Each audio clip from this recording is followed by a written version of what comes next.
Hey, I'm back. I'm back. And hate me for the title of my the thumbnail or title of my video. I know it's pretty much dramatic. Well, it's the kind of thing that works, right? It's the kind of title that you will click on just because you want to know what's going on, what's happening, why is this person in distress. When some of you might have watched me from the start, like from a long time ago when I was still in the Philippines. And guys, all the titles that I was posting, I haven't posted that much, but a few of them were like kind of dramatic. It's amazing how people click on it. People are just so much.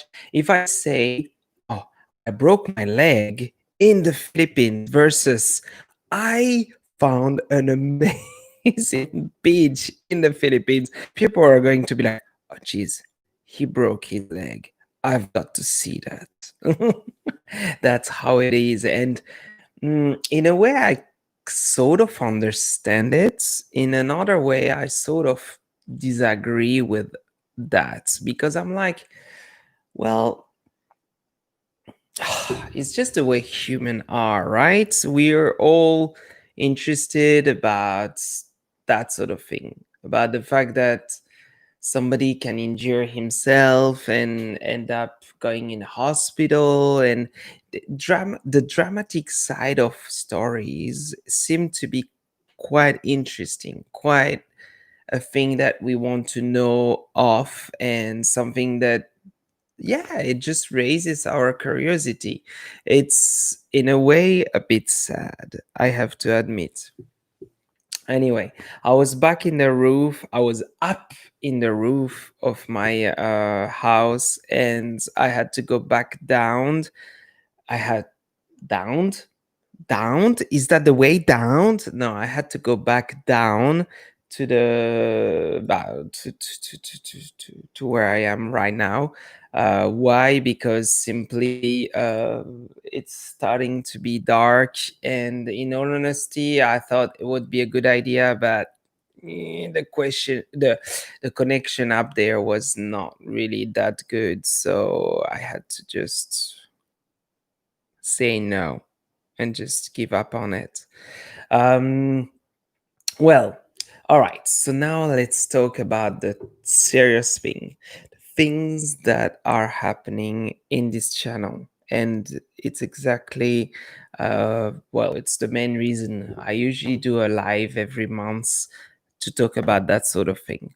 So, first of all, I haven't been uploading much recently. Why is that? Because I became really busy.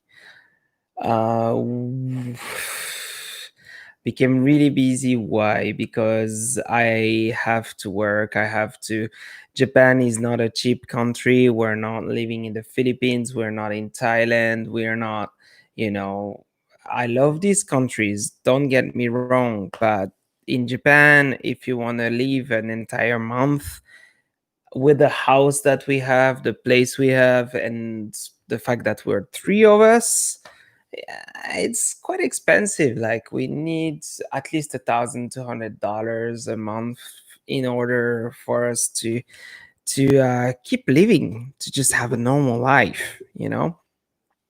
So that being said, I need in my life at the moment to be able to settle things. I need to find a proper job. I've been doing YouTube for a fair while since I got back from the Philippines. It's been now 4 months almost. I was working pretty hard on it. I even went on a whole trip around Japan in order to make an amazing, to make amazing content. But in all honesty, how can I say that? It did not work as well as I would expect it to work. Like I was expecting to for those videos to at least, I don't know, make like 1,000, 2,000 views. And I'm not even quite there. I'm like at what? 300 views, 400 views. And it's amazing. Like for those of you who have been there and watching the videos, I mean, I can't, when I say that kind of things, especially when I talk to you now in a live stream, it's kind of, I feel bad because you guys are the one who are watching my content. The people who are not watching my content are the people who are not watching my lives, right? So, but I just needed to mention it. When you work a fair amount of time on a video, you expect a certain amount of, views, watch time, and revenue from the ads, and it's not happening so far. Do I want to stop because of that? No, I want to keep going because I like editing, I like making those videos and stuff, but it's taking quite a bit of my time. And when you have to pay for I don't know if I need to say those kinds of things because you probably know, you're like, yeah, I know what you mean. Yeah, we all have to deal with that sort of things. Um it sucks because it sort of puts me in a space where I'm like, ah, I want to do more, but I just can't because, because I have to be responsible. I have to work hard on something else. I need to see the dollars falling from the sky, if I can say. No, it never happens to anyone. But I for sure have to work hard on something else than YouTube at the moment. And it just upsets me so much because I wish I could just work so much more towards YouTube. I love YouTube. I think it's a beautiful thing.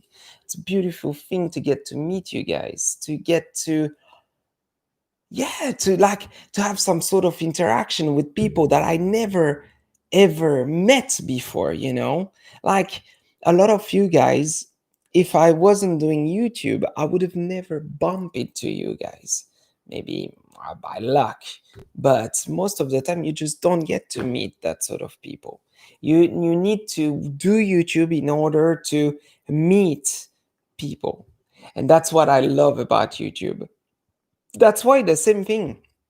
What's his name? Sirion Williams. I made a video with him.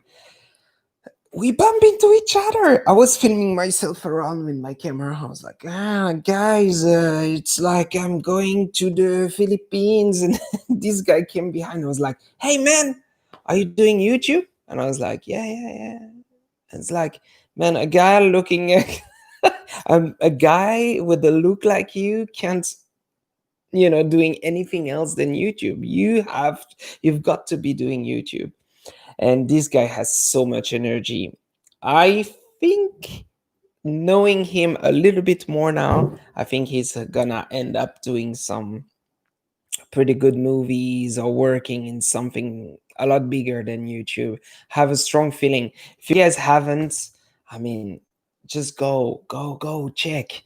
He's doing, he's not always the perfect. He's not always doing, the good video, but he's working hard on what he's doing. And Jesus, when you look at his video, the content he's making is just, it's beautiful. It is beautiful. And it's the kind of content I want to produce. It's hard to be able to, as a content maker, to be able to, to fall right where you have to. It's hard because you have to think about what people want to see. That's a thing. What do people want to see? Do they want to see a frog jumping from one, just giving a shitty example, or do they want to see a prostitute down in the Philippines? Eh, you guys know already what people want to see. And it is the truth about YouTube. You need to focus on about those things that people want to eventually go. and watch about. And it's hard. It's hard. Making good content, it's hard now. Because you know how many times I'm like, I need to do that. I need to freaking do that. And I look and I'm like, oh, already like 10, 15 guys have been, covering that subject. And I'm like, oh my God, that's not going to work, because if I make the same video, already the videos that I'm posting now on my channel, some of them have been, some of them, most of them are already subjects that have been covered. And it's a bit frustrating because you want to cover that subject. You want to be able to make that video that sort of gives the feeling, the thing that, the touch that you have, the thing that you want to say in that video, you know but it's hard because in the end, truth is, you're in between two seats. Like, you have this seat where it's like, well, I can make the content that I want to do, and I have the other seat where it's like, I can make the content that I don't want to do, but I'm gonna get a lot of views. I have to admit, I could make videos that are just, punching this punching ball, this YouTube punching ball, where I would get like so many views. I know that it's possible. I know what people are interested about, and but it's annoying having to stick to that, to fold that, to that sort of area where you feel forced to do some sort of content that is not really your content, who you are. I've enjoyed exploring abandoned places since a long time. I've watched a French YouTuber for a long time doing videos like that. He was like, do I look good like that? Oh my God, I look horrible. I've been watching this guy doing content, like making content, a fair while, and I was like, can I do that? Can you make videos that are going to be interesting about it? And I was like, yes, I can. I started, and now I see online, I'm like, but there are other people out there who have been doing it. Not even people who live in the country. I have people who are making videos about the content that I'm making, who are living out of Japan. They're not even related to Japan, but Jesus, they just get the fame that they deserve to get because their content is good. It is good. What they're doing is good. I'm never criticizing that kind of work. Thing is, I think back then there was a time where YouTube, was a place where guys like me would just get started, do their own thing, and eventually get some sort of fame and, grow through that and get bigger and bigger. But I feel like nowadays it's just more like you know lotto, that kind of ticket you get where you just scratch and you eventually get the right number. I think that's what it is now. It's, you can target, you can orientate your content in a way that you might eventually get there, but it's a tough one. It is a tough one to be able to get to that point where you reach it, where you just hit the spot, where you're like talking to lots of peoples and stuff. I personally, it's not about the fame. In all honesty, I don't give a fuck about walking in the street and being recognized or anything like that. It's got nothing to do with that. If I know some people, they might think that's what I'm into, but it is not. The thing I'm more interested about is I have a subject. there is something out there that you guys might not know about, and I want to show it to you. I want to show it to you in a way that you guys will be like, Jesus, it's there, it's happening, it's the way it is. That's what I like. That's what and who I want to be when it comes to YouTube. Hey, limousine. Hey, what's up? So yeah, it is, it's the end, meaning, oh, Blondina, please. What? Are you meaning that I was so dramatic and I need to? It's not the end. It's not the end, Blondina. It's not the end. I sound like I'm complaining a lot. No, it's not. It's it's not the end. I was about to say fuck, but it's not the end. No, it's not. It's not. It's just some of you, I don't know, some of you have a channel, okay? Some of you have a channel, some of you don't, okay? So just keep in mind that when you're in that whole ball rolling, it's a whole stressing thing. And I don't know if I can say it. I have to say it. Yeah, I think I can say it. I think I can say it. Is that I've been, I don't know if I can. It's just so hard to talk about something like that.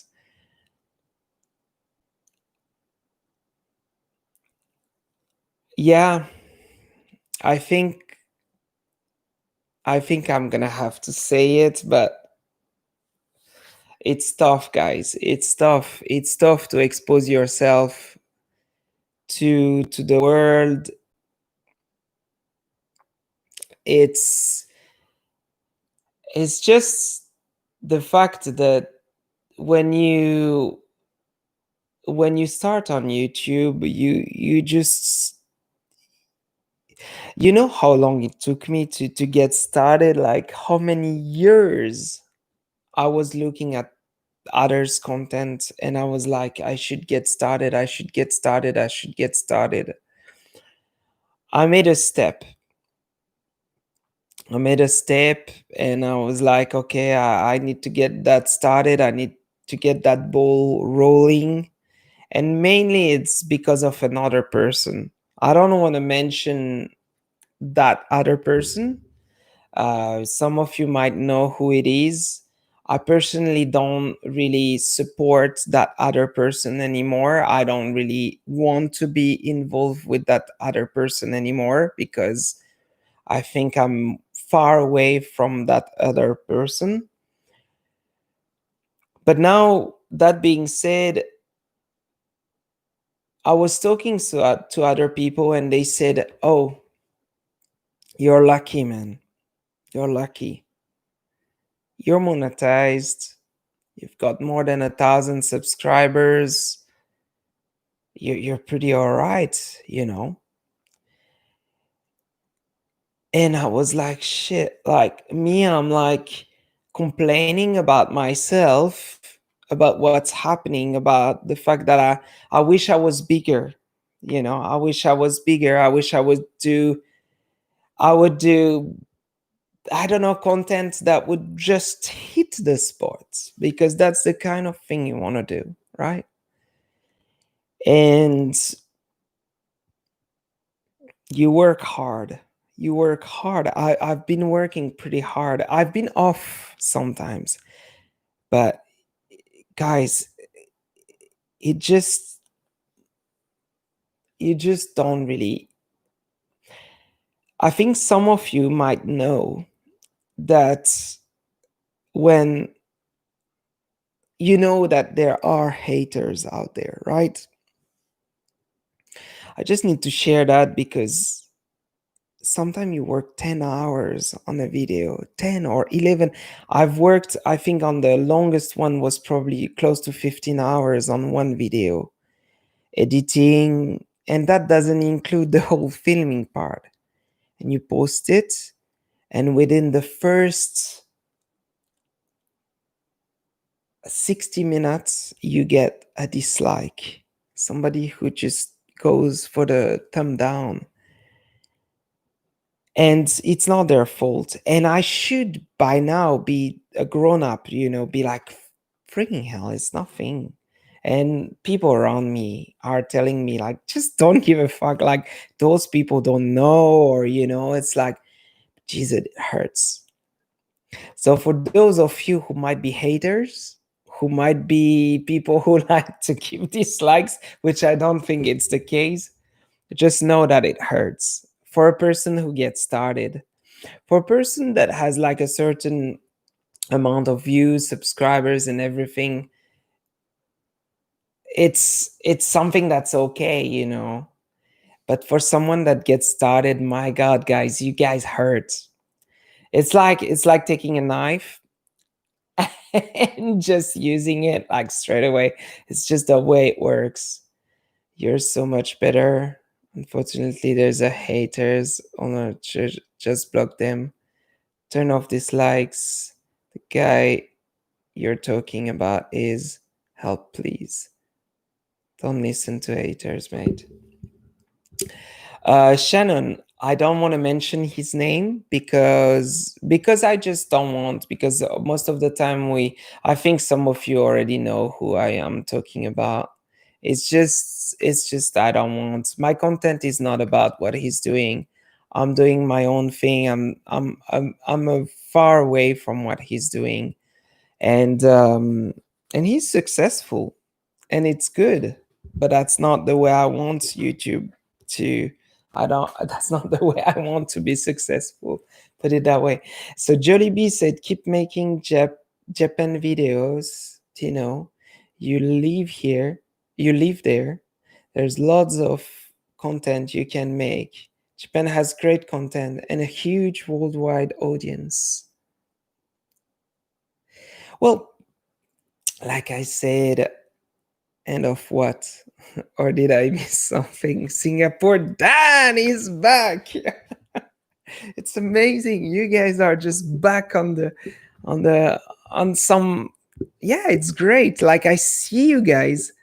I think you guys are just the type of people who like lives. It's great. Like Blondina Limousine, Shannon, Singapore Dan is always there. He's like, he always ends up, coming and bumping into the live. It's great. Um, anyway, the whole thing I was talking about is, I just yes, I need. I've been absent, and in all honesty, why? Because I was about to give up. And that's what I needed to say. I was about to give up. Ah, it's horrible to say something like that, because I feel like I've been so far, and giving up is such a. It's like, I was thinking about it. Just got home from work. I'm going to Blondina. My God, I want a Tuborg so bad. I'm gonna have one, and one time I'm gonna do a live where I'm gonna drink it, and you will be drinking one. No, but the thing is, I was about to give up. I was really about to give up. I was, yeah. What happened recently, these few days, is just it was just horrible.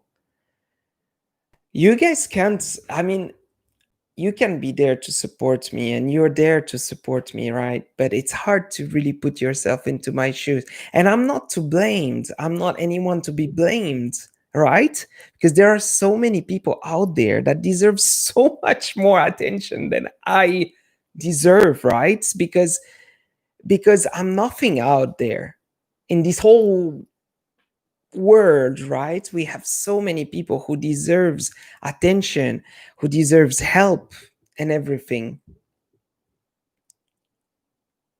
Oh, black coffee. In Switzerland, we put some cherry liquor in it. That's how we do it. Oh, back in Brisbane. Yeah, I actually was thinking about. I would love to go to Australia. I have to admit, some people might blame you. I don't know, but I would love to go to Australia. I think it has some sort of beauty. Plus, my friend Fabio, who has been making a couple of videos with me, we've been making videos together. He loves Australia so bad that, I'm like, all the time, I'm like, Jesus, I wish I could go to Australia too. Snaps for black coffee. I love coffee. Too early for that. You guys, honestly, conversation is about coffee. Come here, mate. We'll look after you. Man, really, it would be just great to be in Australia. Really.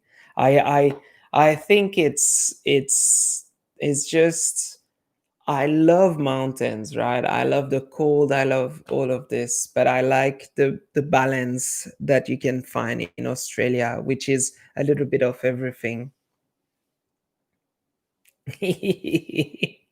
Great diving, yeah, definitely. I heard about it. I heard about the diving in Australia. My God, sounds like pretty good. Yeah, it sounds like some cool stuff to do. And in all honesty, I miss scuba diving. I miss it. Not as a scuba instructor, because you can go skiing in Australia. Yes, I want to go skiing. Oh my God. Um, Talking about scuba diving, like, I I don't really miss teaching because it's kind of a tough thing. I mean, it's fun sometimes. Actually, a lot of the time it's fun, but I miss more the whole beauty of discovering a new place, a new like ecosystem, if I can say ecosystem. You don't want to be down under at this time unless you like to be on hard lock. Yes, my God, I heard about that. I heard about that. It's pretty bad down in Australia. Yeah, the lockdown is. I feel bad for them. I feel bad for them. But hey, it's, well, we have to, I guess we have to talk about it, right? We have to talk about it. But in my opinion, wear mask. Yes, everybody has to. Those of you who are against, who think that it's just a violation of privacy or privilege or whatever it could be, it's wrong. Sorry, it's my opinion, but I just don't think it's right to think that the government is pushing. No, at the moment we're protecting ourselves. That's what we're doing, right? Now, about the coronavirus, I also think that we won't be able to get over it. We won't be able to overcome this pandemic that is worldwide, world, like, worldwide. Why? Because I think that it's already all over the world, right? So there's nothing we can. It's scandemic for control on money. There are theories like that. Then Shannon, check the news. I think the Bochescopes is a Morrington. Well, like I was saying, this we are being hit by stage 2 of the virus in Denmark now. But hey, Blondina, I think you're pretty in a good place when it comes to that. So I think Nordic countries are so smart when it comes to actions in general. All right, I have to say it. I love watching videos about prisons, like exploring, like discovering prisons and stuff like that. And Nordic countries are really good when it comes to the jail system, prison system. I think that, but it's a whole subject. It's a hard subject to come into. But anyway, it shows how much Nordic countries are really open to that sort of thing. I think I did silly people, but not the one on. Yeah, I have to admit, Blondina, your the prisons in Denmark, um, Norway, Finland are just amazing. It's beautiful. And why I'm into it is just because I like the whole psychological side of it. Like, why and how do we need to behave towards people who have committed crimes? And I do not believe in the whole, you need to be punished and not be allowed to do anything. And I like Nordic countries because they do give privilege to those people in order for them to get another life, to go over what they are going through. Yes, Shannon. Completely. Yeah. Yeah. They are being educated, and I think it is a very important thing. They lock you down again in Denmark.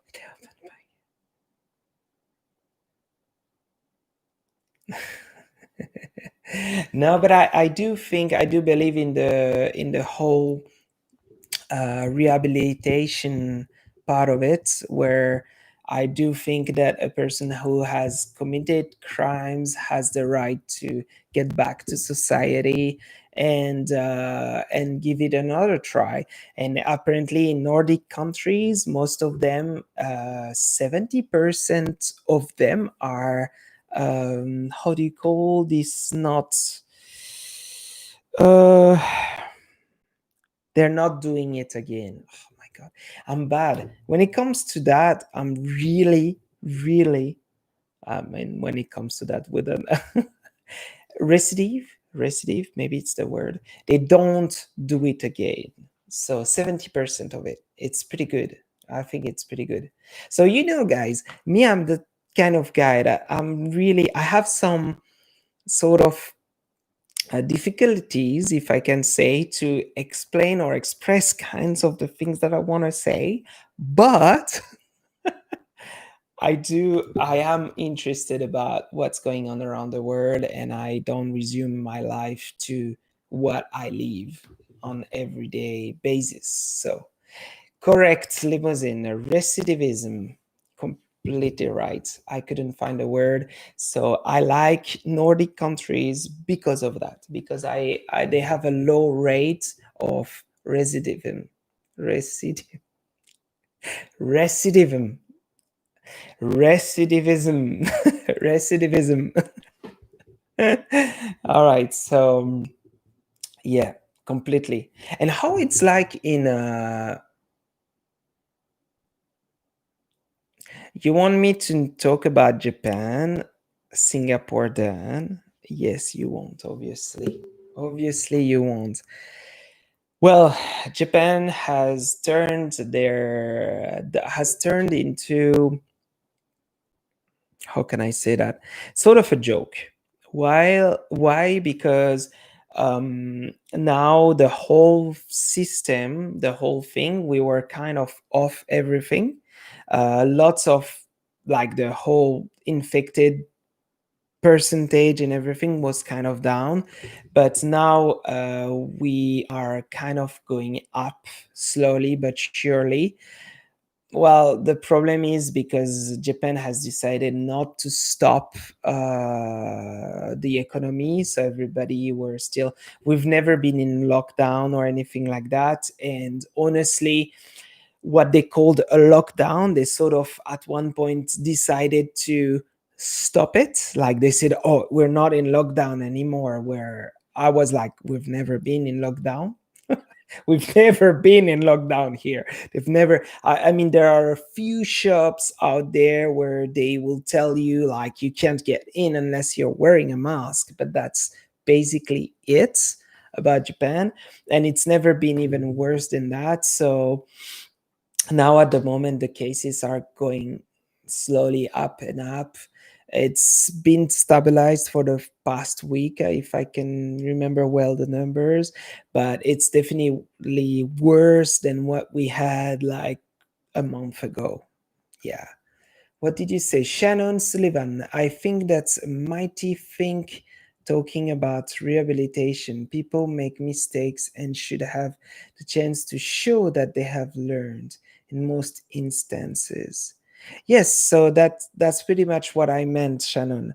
Like to me, people who have made mistakes, I do think that they're not, and I don't believe in the punishment. I don't feel like punishing someone in a very bad way is going to make that person better.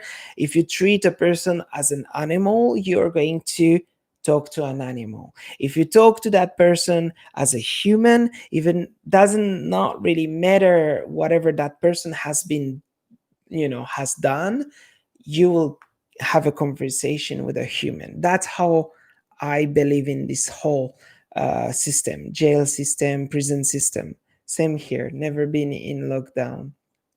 Oh, okay. Well, the problem with Japan is that, if I can say, I love Japan, okay? I have like good plus. I might make a video. Actually, my friend Fabio has made a video recently where he's pretty upset about Japan. And it's really interesting because a lot of the things that he's saying are quite the kind of things that I would think or agree with. It's kind of true. And so I might one day make a video like that in the future. In the future, I don't know yet. Now, talking about Japan, the problem is about this whole coronavirus thing is that, well, they sort of said, okay, we're not in lockdown anymore. And in Japan, it's like if the government says green, everybody up to a certain percentage is going to say it's green. And this is why I like the whole European influence, Western culture, the States, the Australia. Revolt is a good thing. Revolution is a good thing. We need revolution in order to grow, because we can't just stand to what the governors are saying. That's exactly what happens in Japan. I feel like there's not enough revolution. Too many people are just going with the flow. If we say it's green, let's go green. If we say it's blue, let's go blue, And that's the problem. I think, in all honesty, with what's happening at the moment, Japan has they still have, they're not better than anybody else. Okay, they're not better than the States, not better than Australia, not better than Europe. The like the coronavirus could turn bad here too. And that's what I'm a bit worried of, is that they sort of got a little, if I can say, they sort of look at this whole situation as, we are not as affected as other country could be because our behavior. But that shows a lot about Japan. Japan sees everything like this: you're white, oh, you behave that way, okay, we respect you because you behave that way. But actually, it's actually quite a little better in Japan. And that's a lot of the time like that. It's like, you do things in a certain way in Japan, we respect you and we accept you as you do it, right? Because you're doing it, you're a foreigner. But in the end, do we completely agree with what you're doing? No, because Japan is doing it in a better way in some points. So I got a couple of messages. Let's go to them. So I think that might be. Same here. Never been in lockdown. That's so true. And music education is working so well. We're in Australia. Spent a couple of years. One was camp in Fuji, and rest of my time down South Okinawa, beautiful Okinawa, which is a very nice place to hang out. Well, I don't even want to question you about the times that you had down in Okinawa, because all I can hear of, and everything that I can hear about it, I didn't say anything so far. I was about to go working in Okinawa. Um, before I just got back here. I got a job and everything. I'm glad that I did not go in the end because, well, because at the moment I would be struggling to work. But in honesty, Okinawa, beautiful. Yes, it's the tropical side of Japan. Um, okay, and I'm trying to get back to the Philippines. I can't see any chance anytime soon. Most problems are cured by you looking in the mirror and starting with yours. Yes, you're completely right, Dan. Looking at the mirror is a good advice. I think that it helps a lot, and looking into what you're doing and what you're doing wrong. But I do think also then that a lot of people are actually doing it unconsciously, because lots of people out there, they do unconsciously think of what of their actions, of what they eventually do wrong, right? So travel adventure. Hello. Yes, hello. Show. I'm glad this time I didn't get a fuck you or I made hey guys, I've made a live stream like 2 weeks ago, and I had within like 5 minutes, no, 4 minutes, I had someone saying fuck you. I was like, wow, that's so unexpected. I was like, I just had to share something, an impression, something that happened in the channel. And Jesus, it came out of nowhere. But anyway, CSS 360 travel adventure. Hello. Nice and welcome to these chats. Where are you from, host? Where are you from, host? No, sorry. No. Can you write it again? I pressed the wrong thing. CSS 300. Can you write it again? Yes, Blondina. I did. I think 3 minutes. You can even look. It's still up there. I'm talking about it in the chat. It's when I complain about the copyright. Somebody after 3 minutes said "fuck you." I was like, "What the hell?" Please delete. Sorry.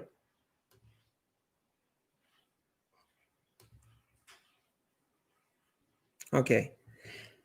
I'm not sure. Yes, yes, Blondina. That's exactly what happened. And I was like, what? And actually, I have to admit, that's exactly what I was saying just before. It just hurts to get that sort of, like, I don't know why, but that person must have felt something. That person must have felt something against me, right? Like, why otherwise, why would this person would have complained? And I mean, complained, just said fuck you. Like, that was such a bad, like, I was just like 3 minutes in the morning, just woke up. I was like, okay, guys, and then see that. I was like, okay, cool. What amazed me is, if one day, let's say I have like, I don't know, 100,000 subscribers or so, I would be like, okay, well, that's the way it is, because the chances are quite high. But I'm small on YouTube. I like, I'm not a big YouTuber. I'm, I'm not the small side. To get a fuck you after 3 minutes, I must have done something pretty damn. Then maybe not. Maybe just woke up to the wrong side of the bed. Yeah, completely. These people are obviously attached to dislike of the. Yes, you're right. I mean, I've been doing a line. What am I saying? Uber. Uber Eats here for a fair while, and we get like this system of dislike, like, blah blah blah kind of thing. And hey, it's just amazing. The people, sometimes I get a dislike. I'm like, eh? I'm looking into it. I'm like, but I've been doing like 20 deliveries recently. Everything went well. Plus, in Japan now, they have this coronavirus thing where you don't meet the people, you just drop the food behind the door. And I'm like, hmm. That's quite weird. Why did I get a dislike for what I did? Like, I mean, I just delivered the food, everything was right, everything was fine.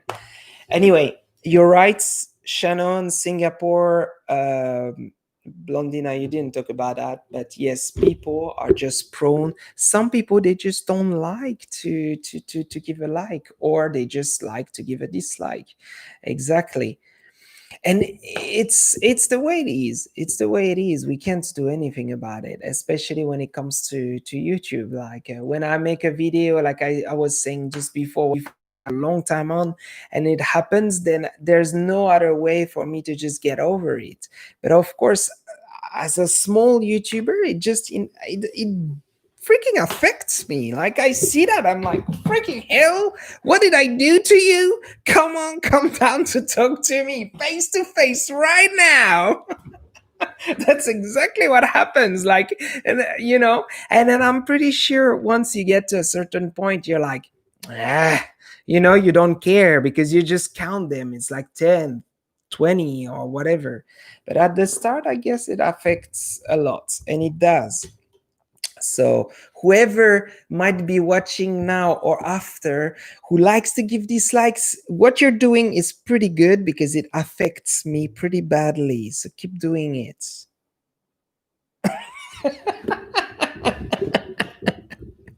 Anyway, so we were talking about the prisons, we were talking about the corona and all of these things. So, yes, exactly. Now talking about Japan in general, about the coronavirus and everything. Japan is seems like yeah, they sort of said, okay, well guys, it's okay. We're kind of over all of this. So just feel free, do whatever you want, do your own thing, and that's exactly what happened. And I got a dislike on a video I uploaded 7 years ago. It happens. It happens. Oh, my pretty family. That's a good question. That's a very good question. Um, ha, what can I say? Well, Natalie is doing pretty well. Natalie's doing pretty well. She's having a good time, relaxing, living her life as a little 7 years old. And Yoko at the moment is not feeling very well, and it's quite stressing. It's quite stressful. She has a little bit of fever, and she's coughing. So, yes, but she's been going back and forth with that for a couple of now months, and she's been tested for the corona, and everything's fine. So we just don't know what's going on. So that's also one of the reasons why I did not show her in any of the videos, because I just well, she just doesn't feel like being exposed in front of the camera and the light and the microphone and everything is not ideal in that sort of circumstances, if I can say. So yes, that's about it. Now, why did I? What have? Why English? Why have I been so silent on this channel for the past 2 weeks? And why? Why? It's a good question. Well, first of all, I posted a video 2 weeks ago about one of the love hotel I explored that was supposed to be an amazing video. Really, it I on my opinion, it is a good video. I think a fair few people who had the chance to watch it so far said that it was a good video. So hopefully you guys are going to like it. I'm pretty sure some of you might have watched it, because I know that some of you might have watched it. And the thing is, about this video, I got copyrighted strike, not a strike, a claim about something stupid. And now I fixed it, so I'm going to upload it as soon as I can. I have another video that's coming up really soon, and yeah, I'm gonna keep uploading. Just do not expect me to upload. I mean, I guess most of you don't really care, because most of you have like many YouTubers that you're following with lots of more subscribers than I do, and probably who are more into YouTube. At the moment, I unfortunately don't have the capacity and the possibility to upload as much as I want to. I would love to upload a video every like twice a week. That would be my top goal. It's just not possible. It's just not possible. Too much work, too much everything, and even once a week it became really hard for me. When I was traveling around, when I was free of everything, I was able to do everything that I wanted. Now it's just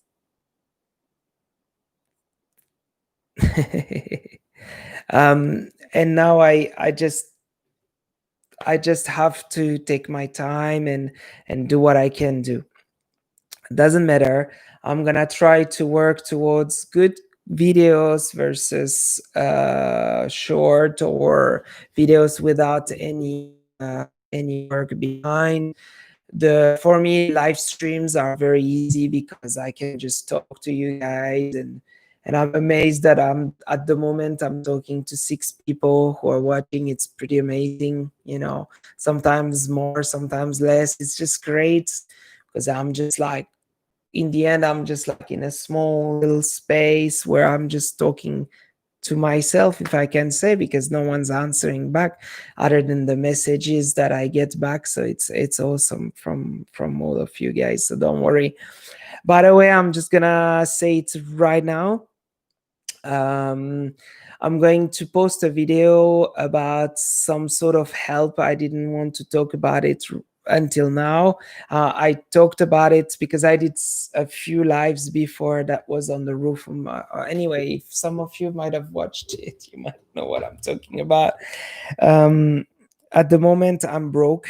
I'm really broke. Like, I have no money whatsoever when it comes to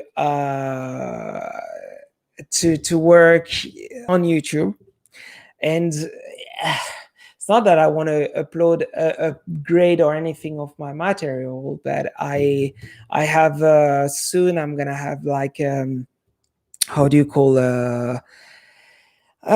Final Cut Pro that gave they gave like a 90 days trial. It was because of the coronavirus. They gave 90 days, which is pretty long, and I used it for a while. I got used to it. I was on iMovie before that, and now I just don't really see myself going back to iMovie. I would like to stick to Final Cut, and it's $300 to invest in order to keep that. It's like a one-time payment thingy. So I'm going to well, I've made this video not expecting any of you to, like, all of you guys who are present most of the time. I'm not asking you to fork out money because I can understand that you might not have the money and you might not want, to help. Or it's not like you might not want to help, you just might not be able to. um, but it's just to reach those people who might be able to help me out, and that way I might be able to pay just for the because I can't pay, like, forking out $300 for this Final Cut Pro thing is a bit too much at the moment. I'm not saying that it's going to be forever. Probably at some point I will be easily able to pay it. I'm just now at the moment in my life in a point where I just like, it's just not going in the best way that I could. I'm still kind of afford for my food. I'm not in any trouble. It's just in order to keep YouTube running, I will ask for some help from some of you. And again, if you don't help me, it's not a big deal. Don't feel bad. All good. You know what I mean? I had heard that message more than enough times from other people, and I sometimes did not help. So I understand. Yes, Blandina, it's 300 bucks, but it's a one-time payment. It's a live payment, and once you have it, you have it. I could hack it, I could get it for free for sure, but I mean, some of you might know when you hack a program, usually you just face trouble after trouble. And in all honesty, I just want to be able to use the program.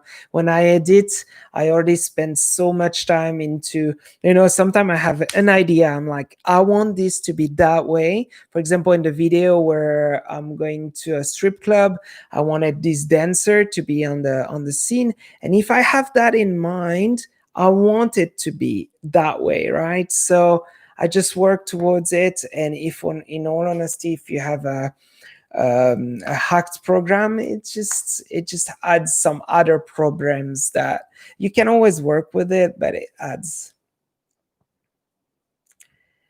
There might be some free programs out there. It's just that when it comes to editing, I like to also sometimes, like I was saying, I have some ideas thing that I want to be in a certain way. And in all honesty, it's so good with Final Cut because so many people are using it. I go on YouTube, I put vaguely what I wanted, like the idea, the concept.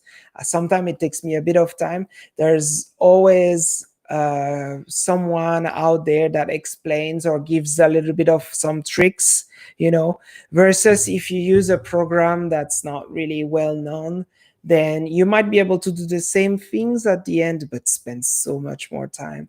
And in all honesty, like at the moment, I'm spending already a lot of time on each of my videos. I don't even see myself spending more. So yeah, I got to a point where I'm like, I like Final Cut. The good thing with Final Cut is that so many people are using it. And if I go on YouTube and I just put Final Cut, people are going to, I'm going to find some videos that explains on how to edit, how to do what I want to do. Exactly. Yeah, exactly. Anyway, so that's what's going to be one of my future video. It's amazing because since I've started to talk about this whole helping thing, like already 4 people left. So I guess it's a bit annoying to hear me trying to get some funds to keep going with my channel. I see that might be or might not. It's just maybe because people wants to hear about something else. Anyway, those of you who are still there, thank you. And again, if you don't help me financially, it doesn't mean that you don't have the right to be on this channel. I'm happy for you guys to watch my content. It's just the way things are, and that's it. So now, any of you might have any other question about Japan? Give me some sort of things that you might be interested about and I could talk about. I mean, I have some other subject to talk about, like I went camping. So if some of you might be wondering what camping in Japan can be, it's actually quite interesting, quite interesting. When it comes to, I'm gonna start because I'm not gonna wait just to wait. But camping in Japan can be quite interesting. If some of you like camping, well, welcome to the club. I am a camper. I love camping. I love going out in the bush, putting my tent, the concept of being in the middle of nature. I need always to have at least 1 or 2 beers. It's just the way it is. It's part of the rules. um, but when it comes to like nature, I love camping. And in Japan, in all honesty, it's quite amazing how much people can be, like how much they charge you for such a basic thing. All right. So at the moment, because of the coronavirus, I can get a hotel, not in Fukuoka because Fukuoka is still a little bit of a busy place. But if I want to go down south of Kyushu, which is the island where I'm on, I can get a hotel for starting from 3,000 yen to 4,000 yen, which is 30 to 40 bucks a night. Okay, so it's not much. When I go camping around, some camping stuff, like they charge you easily 50 to 60 bucks a night. And I'm like, guys, we're talking about a place, a spot where I'm going to bring my own food, where I'm going to bring my own house, my own bed, my own. All you guys have to provide is eventually toilet, water, and a spot. I'm not spending 50 bucks for something like that. That's just out of the whole thing. I just don't spend 50 bucks for something like that. And in some places in Japan, I'm like, what? They charge you 50, 60, 70 bucks for one night in a place where you have barely anything, where you're still exposed to nature, you're still having a great time, of course, but you're still doing camping, for God's sake. And at the moment, you can, for the same amount of price, for the same amount of money, just sleep in a pretty, like, good bed, good toilets, good everything. So to me, at the moment in Japan, maybe later on too, I think you can always find like some quite like good cheap places to stay. But in all honesty, like, oh my god, like, you don't want to pay 50 bucks to sleep for a night anywhere in the bush. Like, to me, I don't do that. So we've been around recently. That's why also I've been absent for a fair few days. Is we slept in a couple of places and we've been only going through. Germans still like camping. Oh, really? Well, I would love to come camping in your country. Yeah. But I'm not German. So, what's the average for Swiss people? um, so yeah, so when it comes to camping in Japan, it's pretty much, I have to admit, it's pretty much one of the only, other than YouTube, one of the only other big pleasure I have.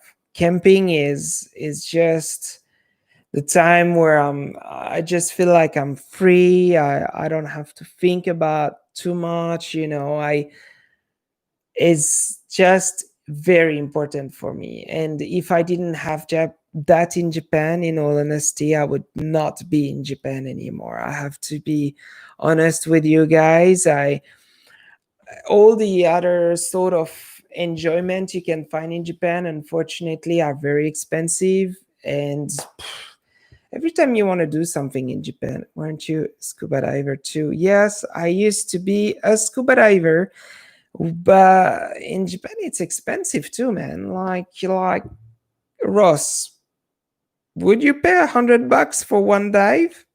We talk about 100 bucks. In Japan, it's 10 hours. Well, let's put it normal. It's at least 6 to 7 hours of work for one single freaking dive. If you are a scuba diver, Ross, you will understand what I'm talking about. To me, it's crazy having to spend that amount of money. I don't even spend that to dive in lakes. Like, if I was with you, then yes. Oh, thank you, Ross. Thank you. That's awesome. That's awesome. To get something like that makes me, my self-esteem went up to the sky right now. No, but I mean, it's too expensive. Diving in Japan is crazy. Like, I don't know. Like me, in the Philippines, I spent 12. Well, because I'm a diving instructor, I get discounts and everything. But if I go to new shops and stuff, I can negotiate for like 10 bucks a dive, 10, 15 bucks a dive. So we're talking about what I would pay here in Japan. I would pay that 10 times 10. It's crazy. Come and dive with our killer whales. No, hey, Blondina, don't even try to test me because that's the kind of thing I would totally do. I would totally do that. Come to Oh my god, you don't even know how much I love Nordic countries. Yeah, like I would love to do such thing. To go diving up there under ice. I mean, I can do that in my country, but it's not the same way. It's not the same thing, right? So it's just don't even tempt me, right? Hey, hey, Mr. Sorberger. I'm gonna say one thing to Mr. Solberger. Okay, grosse bite de porc. If some of you speaks French, please accept my apologize because what I said is really not decent, but it's just a thing that I have between me and some 250. So, Blondina, are you a diver? Wait a second, guys. How many of you are divers? Because I get always messages from people who are, oh my, so many of you are messaging me, asking me to make videos about scuba diving. That I'm just like, are you all of you like scuba divers? Like, I'm getting to a point where I'm like, maybe I should just change my videos and just make scuba diving videos. But it's just such a pain. Like you need like pretty good cameras and everything to make good videos about scuba diving. Hey man, some 250. You I know you can understand me. You and me, we need to grab a beer, sit down on a terrace, down to Bilbien, and have an awesome time. Really, I'm looking forward to it. I need to talk to you about so many things, and I miss you guys. All my freaking paintball team, I miss you guys so much. I know it's destroyed. I mean, it doesn't exist anymore because we haven't been playing for so long, but paintball used to be our thing, guys, and I really miss it so bad. So take care, man. Some 250. You know what I'm talking about. Yes, next time I come back to Switzerland, we're gonna have to grab a beer together for sure. I prefer to be in a boat when I make the world. That's a good option too. That's definitely a good option too. Like whale watching. I Whale watching. I've never done that. You've done that like many times. My God, I wish I could do something like that. It's just, yeah, it sounds like an amazing thing. Sounds like an amazing thing. Whale watching. Oh my God.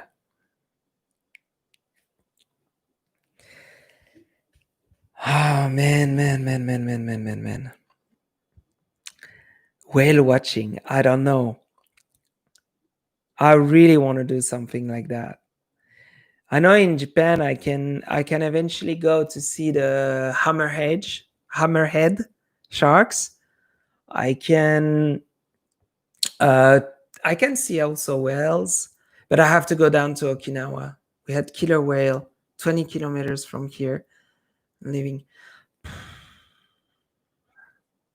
I know why I want to go up to your place, Blandina. I know why. You know what's the whole thing? It's a That's the whole beauty of it. You live in Switzerland, you get a van slash like a car or something, and you just build the whole inside part of it into a camp, like so that you can sleep in it. Oh my god, it's just so good. And you go all the way up, like from Switzerland. I think it takes us, it's about 15 to 16, 20 hours maximum driving. Oh, it's beautiful. I love to do it. Just get like the solar panels on the rooftop in order to just heat up the van and keep the place. Oh my god, I'd love to do that. I'd love to go for days just out of nowhere. My favorite movie, I don't know about you guys, it's Into the Wild. I don't know if you some of you like it. I don't know if some of you have watched the movie. Some of you might not even know what it is. But Into the Wild is the movie. It's the true love about, some people think it's very sad, some people think it's just dumb.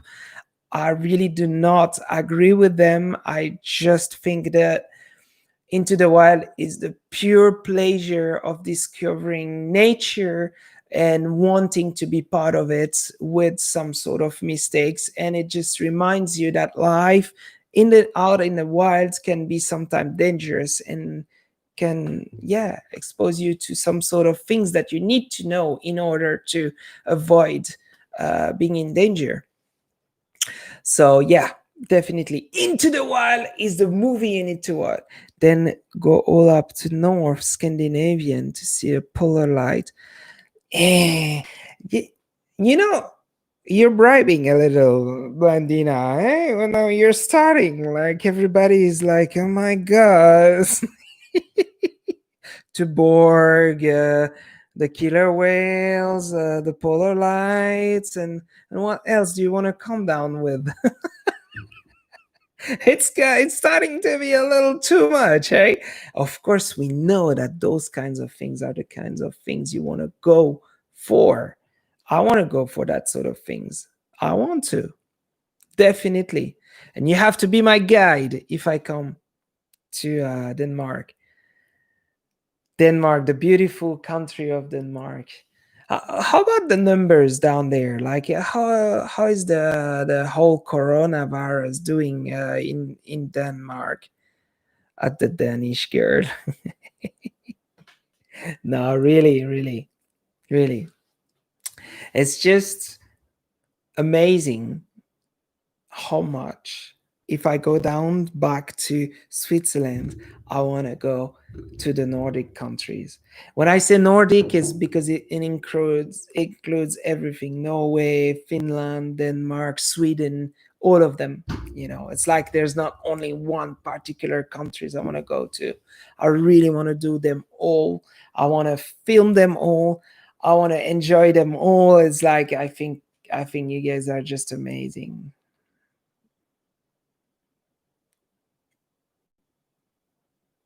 Ah, okay, okay. Well, the thing is, so there's no lockdown down in Denmark. So that's what you mean.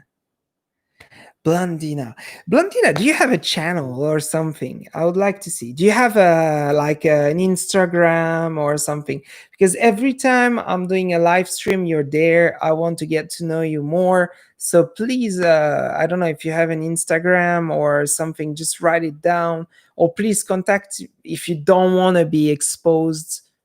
I mean, there's only 8 people watching. If out of these 8 people they want to get to contact you, but if you don't really want to be too much exposed, you contact me on Facebook. I'd love to get in touch with you and get to know more about this amazing place, because me, it's like, I'm in Japan, guys, but it's like a beast inside a box. I wish if I was a millionaire, there will be no money for investment or anything like that. If I was a millionaire, there will be money only to just go around, explore, see the world, see more, because I want every day to be different. Just saying. What is he saying? I would suggest to make vids on Japanese people tasting Swiss raclette cheese right in the street. That would be. And I asked them to eat the whole caclon.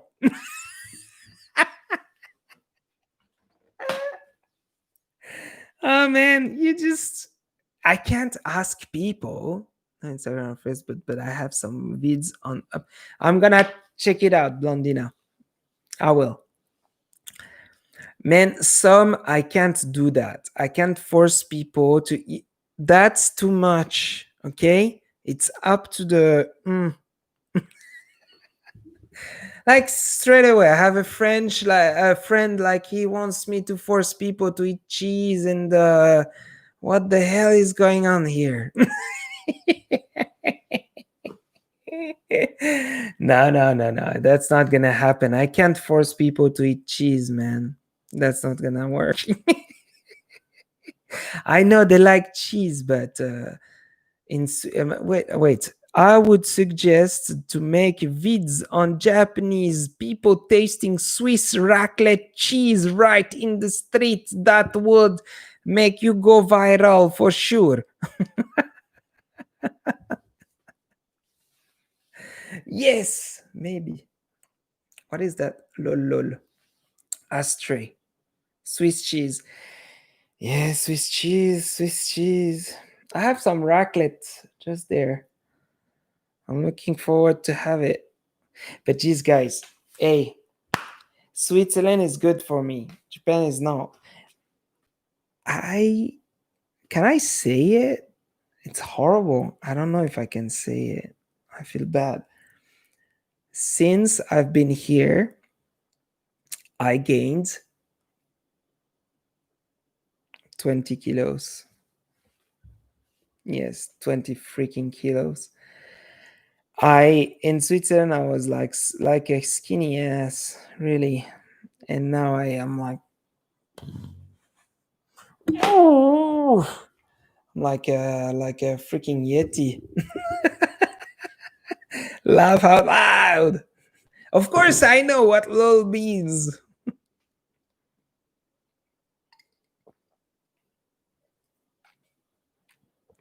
Yeah. Yeah, definitely. From the blue Swiss cows. Yeah. Yeah, yeah. Well, guys, if I can say, I wish, I want to do more live streams. Ross Morland, which I don't know, he might be away by now. He suggested me to do some live streams in the streets, and in all honesty, I feel like doing it. I think it's a good thing. The problem is just that I in Japan, it's so you pay through your nose for freaking internet connection. It's just horrible. It's like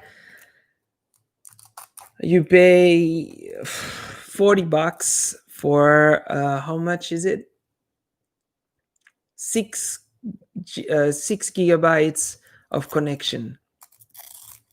I mean, don't tell me that it's normal in your country. Come on, $40 for 6 gigabytes. Like if for you guys it's the same, then too bad. Just deal with it. No, honestly, it's horrible. It's so bad. Like in Japan, like really, I wish I could I would do like live streams all the time if it was cheaper. But Jesus, it costs me like freaking, I don't know, $4 or $5 each time I want to do a live stream in the street. Maybe I should. You guys would enjoy it because you would discover the whole place and yeah, yeah, yeah. Look. Okay. Ace tray. Ace tray. Is that like an ice tray kind of thing? In Boston. That's a ripoff. Yeah, it is a ripoff. Not for the $30 for 18 gig. 18 gig is pretty alright. Because a live stream for about an hour. I can live stream for about an hour for 1 gig. That's what I calculated. So yeah, that's pretty decent. I would go for that. But like $40 for 6 or 7 gig, like I feel raped, if I can say. Boston, Massachusetts. By the way, welcome. Um, hey, a question I have: how many of you are watching my videos of like discovery abandoned places? Like who out of you like it? I mean, 6 of you, at least I get an idea. I would like to know, because I'm really getting to a point where I'm like, should I keep my first name is Trey, and the Ace comes from my YouTube channel. I'm a gamer. Okay, cool. Cool. All right, guys. So Ace Trey, if anybody wants to see some gaming stuff, feel free. um, now, but what I wanted to say is, what do you guys think about my? Please, if it's crap, tell me. Okay.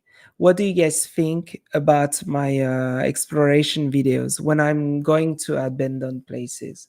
I just want to know. Feel free to write anything, really. Anything.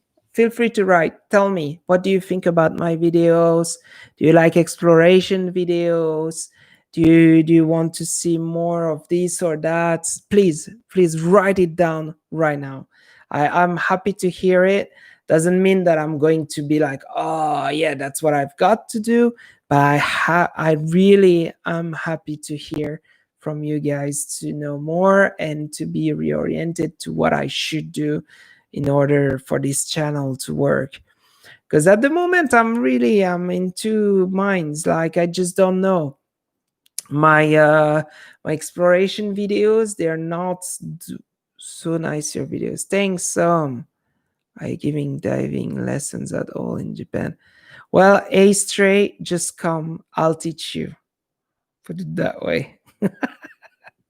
I wish I was. I actually talked to Yoko about it, because I wanted her to hook me up with some teachers. I really like it. Thank you, Blondina. Thank you, Ross. So Ace, um, I want to teach in Japan. I want to teach more. But first, I think I could totally, because there's not many English instructors around here. Problem is two things. The first is the one that you expect the least is coronavirus. That really affects the whole thing, because because it's not as easy to gather people, right, in those circumstances. And the other one is to get, because the problem is Japan has their own regulations when it comes to teach, so which means I can basically only teach if somebody is watching me teach, like supervising me teaching. Although I've been teaching for 5-6 years, I can pretty much tell by now that I'm a good diving instructor, but there's no way to go around. I have to deal with it. If I want to teach a lesson in Japan, I'm going to have someone to watch over my back, which I have to admit that I just hate. I don't like people watching over my back in any circumstances. I hate. But if I had to do it in order to be able to teach, I would do it still. It doesn't have to be from expensive places. A vid from local places are cool too. Well, yeah, I mean, I have a bunch of videos from local places I want to upload, but the thing is, I know what you said, Blondina. I know. I want to do it too, but the thing is, at this point, I want to grow. I want to be able to. I'm not doing it just as a hobby. That's the thing. I'm not doing YouTube just as a hobby. It's the truth. I'm doing it as a hobby. Yes, but it's not just as a hobby. I'm hoping to grow and everything. So yes, doing just local places is going to eventually make you happy to watch the videos. Some of you might be enjoying the video, but in the end, it's not those videos that are going to make me succeed or get more subscribers, because unfortunately out there, but it's like now it's a big bush. It's like you have to take your dude, I'm proud of to knowing you. Never give up what's making you happy, and you're yes, definitely, I agree with you. So I agree with you completely. You have to go with what makes you happy. Completely. I think it's what is important, and so many people just settle for, thank you, so many people settle for the easiest part of it, and I don't want to settle for just easy parts of my life, just be like, okay, well, I can, it's easy, you go working for one person every day and get the same salary every month and everything. But what's the excitement into it? Me, I like to jump in a river and then and break my leg in order to make money. That's how I see it. I think that's how you're happy in life. But some people are happy with basic, basic everyday life things, and that's fine. Personally, I want to break my leg in order to make money. I just like it that way. So I just hope one day I'll get there. Blondina, it's gonna come. I'm gonna keep uploading. What I'm thinking is maybe I might do some less editing. Yeah, I know you need vid to go viral. I'd love to see around Japan. Never been there. Be cool to see more of it. See you, a good personality, so could easily make videos just roaming around showing. Actually, a fun cat vid. Jackass. Guys. Well, a cat vid. I don't know if I can do a cat vid. That's the thing. Like, there are, when I talk to my friend Fabio from the Japanese ways, he always tells me, he's like, yeah, there's this video, that video hits the spot, and he knows. It doesn't matter, he's going to do it.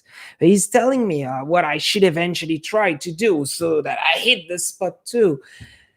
But sometimes I'm just like, no way, I don't want to do that. To watch Harold Boulder and Mulder Banktra, they got millions of scared low editing videos. Yes, I know, Rose. I know. But that's not what I want to do. That's my simple answer. I know. Yeah, I know. They're good. But their plus is the circumstances they're in. That's the thing, the circumstances they're in and the way they tell stories. They're good at telling stories. They're very good. Like, and both of them were teachers. You know what I mean? Like, I mean, they're just good at it. That's it. And in itself, me, I'm not at I can tell stories, but I have my own way to tell stories, and it's behind some editing and everything. I know they don't edit much. It's very basic, and it's very good content. I agree with you, Ross. Totally. Harold and Bold and Bankrupt, they're doing good stuff, really. And that's why everybody is hooked up. Like, they just love to watch them. And I can't blame them for it. I don't know if I can be that I don't know. I don't know if I can be that interesting. Like, I'm, I'm, I'm. You know what, guys?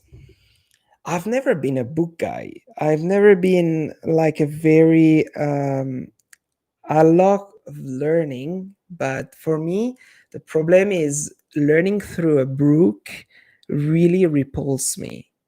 And that's the biggest problem I had in my life. So many people are good. They read a book. Lyoko, she reads a book. It's like a sponge. She gets everything out of it. Me, I read the book, and then after like after like 5 minutes, I'm listening to the fly that's flying away, and that sort of thing. I just don't get attracted the same way. I just have so much of a hard time to get into books.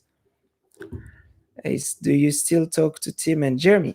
All right, so good question, Ace Trey. I do talk to Jeremy a lot because Jeremy is a good friend, and we were still in good contact and everything.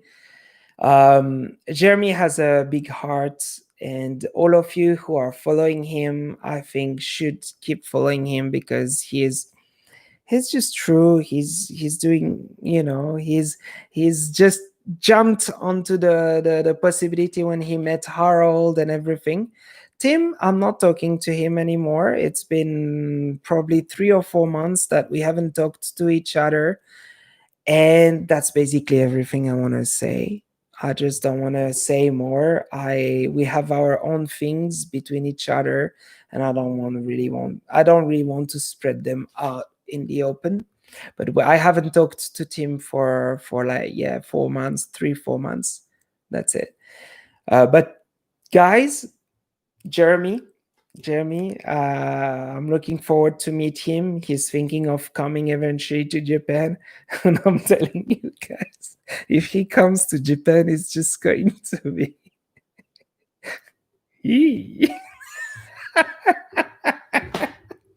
I'm planning to take him on a roller coaster, on a Japanese roller coaster.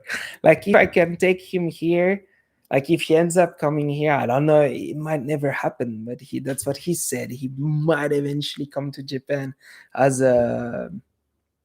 some possibilities in his life. And honestly, he's just a funny guy. Really I enjoyed the time I spent with him in Cebu. If there is if if there is a YouTuber that you guys can trust 100%, it's him. Yeah, definitely. He's true from A to Z. I don't know if you can say A to Z, but I'm saying it from A to Z. Yeah, yeah. Um, but yeah, so coming back to what you said, Ross, I questioned myself a fair few times. Should I just go to, because I'm pretty okay, my Japanese is basic. Like, I would say I have I'd say a basic level in Japanese that's kind of okay to go for some questioning, but I would still be limited, if I can put it that way. Now, I don't know. What you said, Ross, is quite interesting, doing things like that as well. The thing is, Harold is going from one country to another, bold and bankrupt as well. Me, I'm stuck here. And in order to grow and everything, you need to have like a little bit of luck as well. Because I mean, at my point, I mean, there's no way I'm gonna be able to start traveling, going around the world like them. Like that, that's not gonna happen. You know what I mean? Like, I mean, these people are making, like, Bold and Bankrupt. He's making one video a month on average, to eventually two. I give you an example. Yeah, yeah, yeah. Of Action Kid. Action Kid. Is that a guy? Bold and Bankrupt makes most of his content in Russia. Only, yeah, yeah, yeah. You said I need to look into him. Action Kid. I'm gonna look into it, Ross. Thanks. Definitely, I will. I will. That's quite interesting. Doing lives every day. It's something I've been thinking about. Doing lives every day, because the thing is, guy making three. I mean, the thing is, I've been looking, and then now YouTube, for some reason, I don't know why.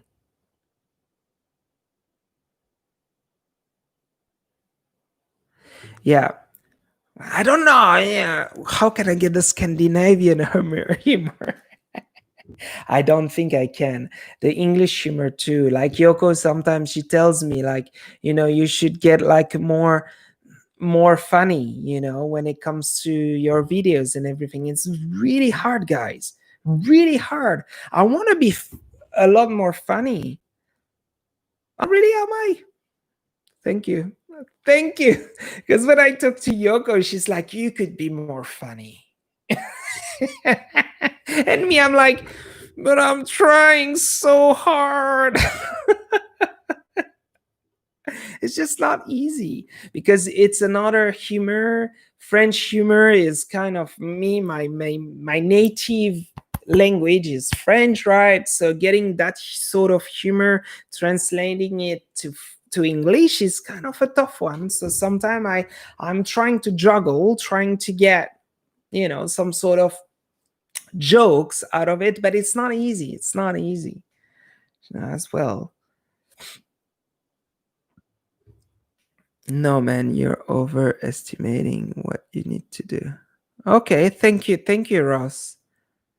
Watch Action Kid. He's not that funny. He's a nice guy. Oh, thank you so much, guys. Like it. That cheers me up a lot. Okay. Well, I need to look into it because I mean, honestly, doing some live every day, it's pretty cool too, I think. And in all honesty, I could really put Japanese into some weird sort of circumstances. I know it. I know myself. I know. I know them. That's the thing. I've been living here 4 years, so I know Japanese culture. I know how they could I could play with that side of their personality. So it's a good thing that what you're saying, Ross. But the thing is, should I go for it 100% or should I just do another channel just for that? That's the thing. Because now on YouTube, that's the problem. Is with those algorithm. You're like, yeah, start something and then you start another and you just don't know what's the good thing to do.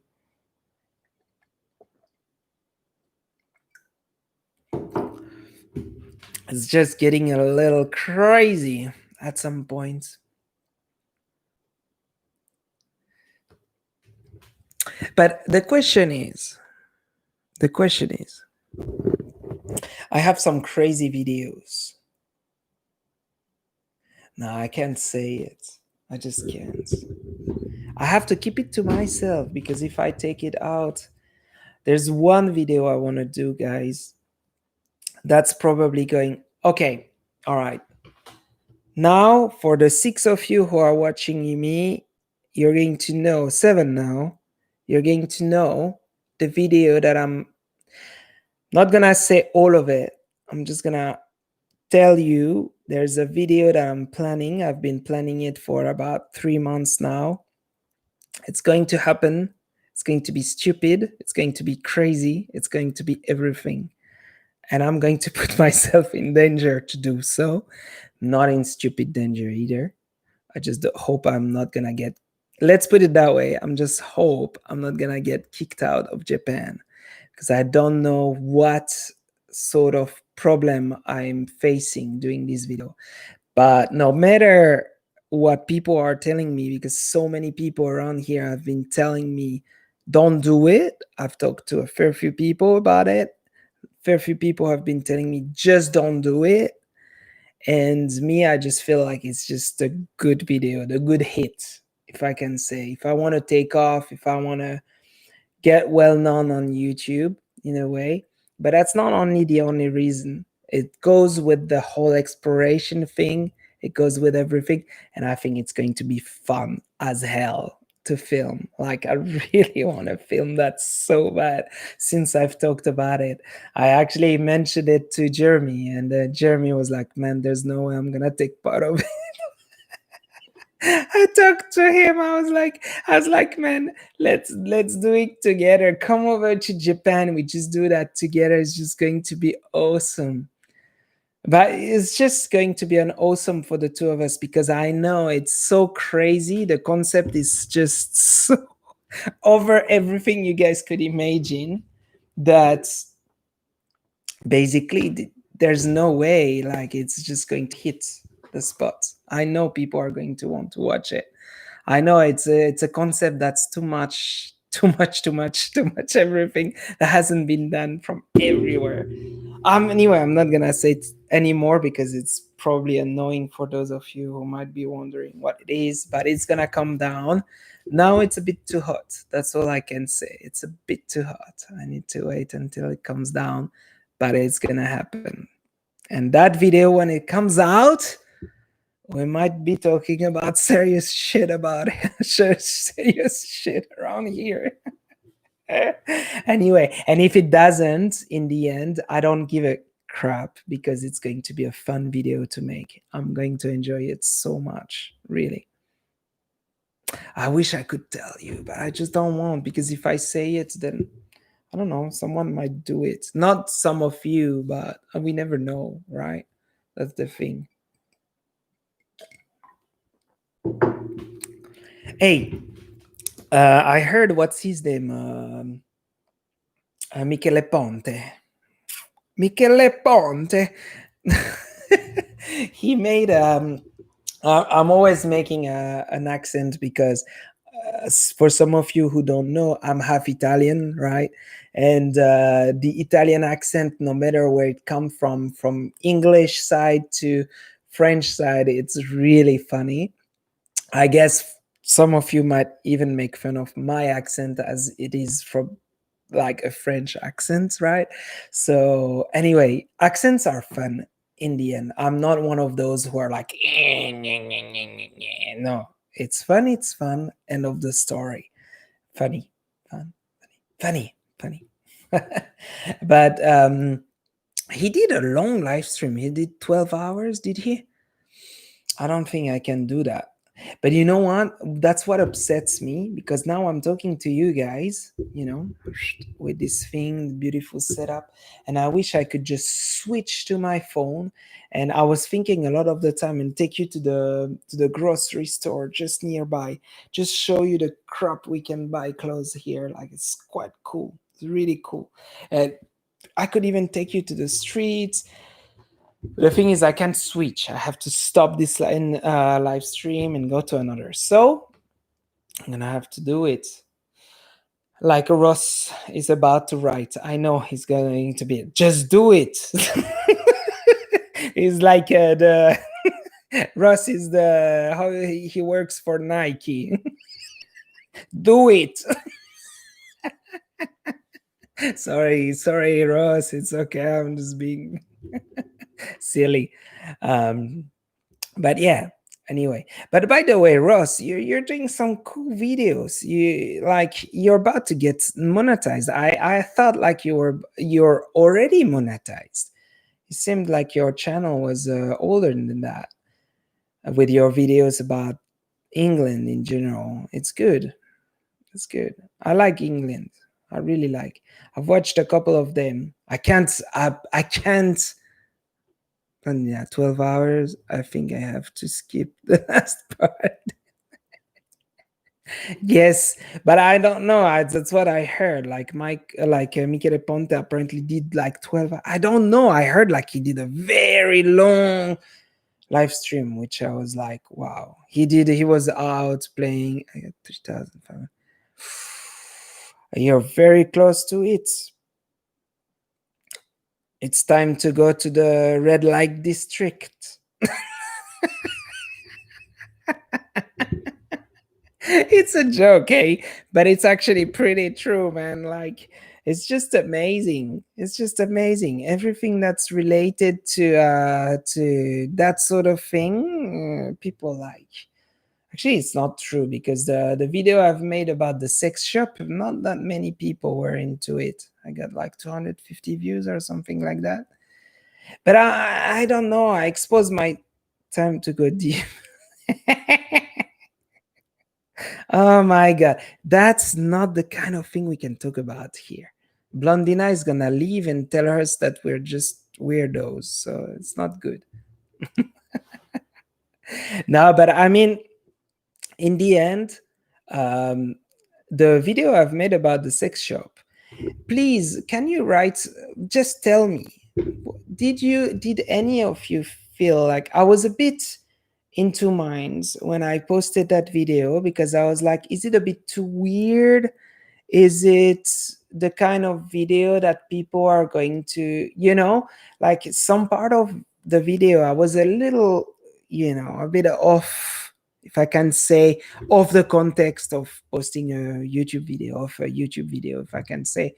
And I still posted it because I just thought it's part of myself, I'm a little bit kinky, I'm a little bit, I'm not weird, if I can say, but I'm a little kinky when it comes to that sort of thing. So I was just wondering, I just don't want. And also in Switzerland, I feel like I now that I've been a little bit traveling around and stuff, I realized that lots of countries actually are closed I mean, Blondina is not gonna say anything because I know Nordic countries are a little bit more open-minded when it comes to that sort of thing.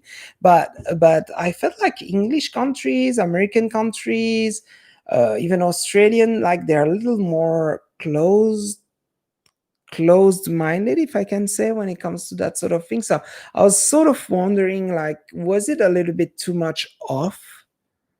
Yeah, look, Blondina, and tell me. Write a um, please comment. I'd love to know. I'd love to know if you think that it's a bit too much, where I went too much. Like, just put the time where I went too much and stuff. Because I posted that video, and I don't want to shock people as well. Not watch. My God, you guys.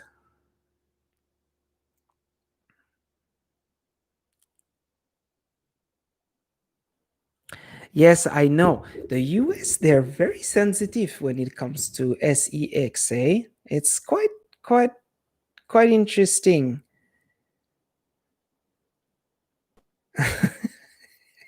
Yeah, I'm talking about that one. Yes, correct. It was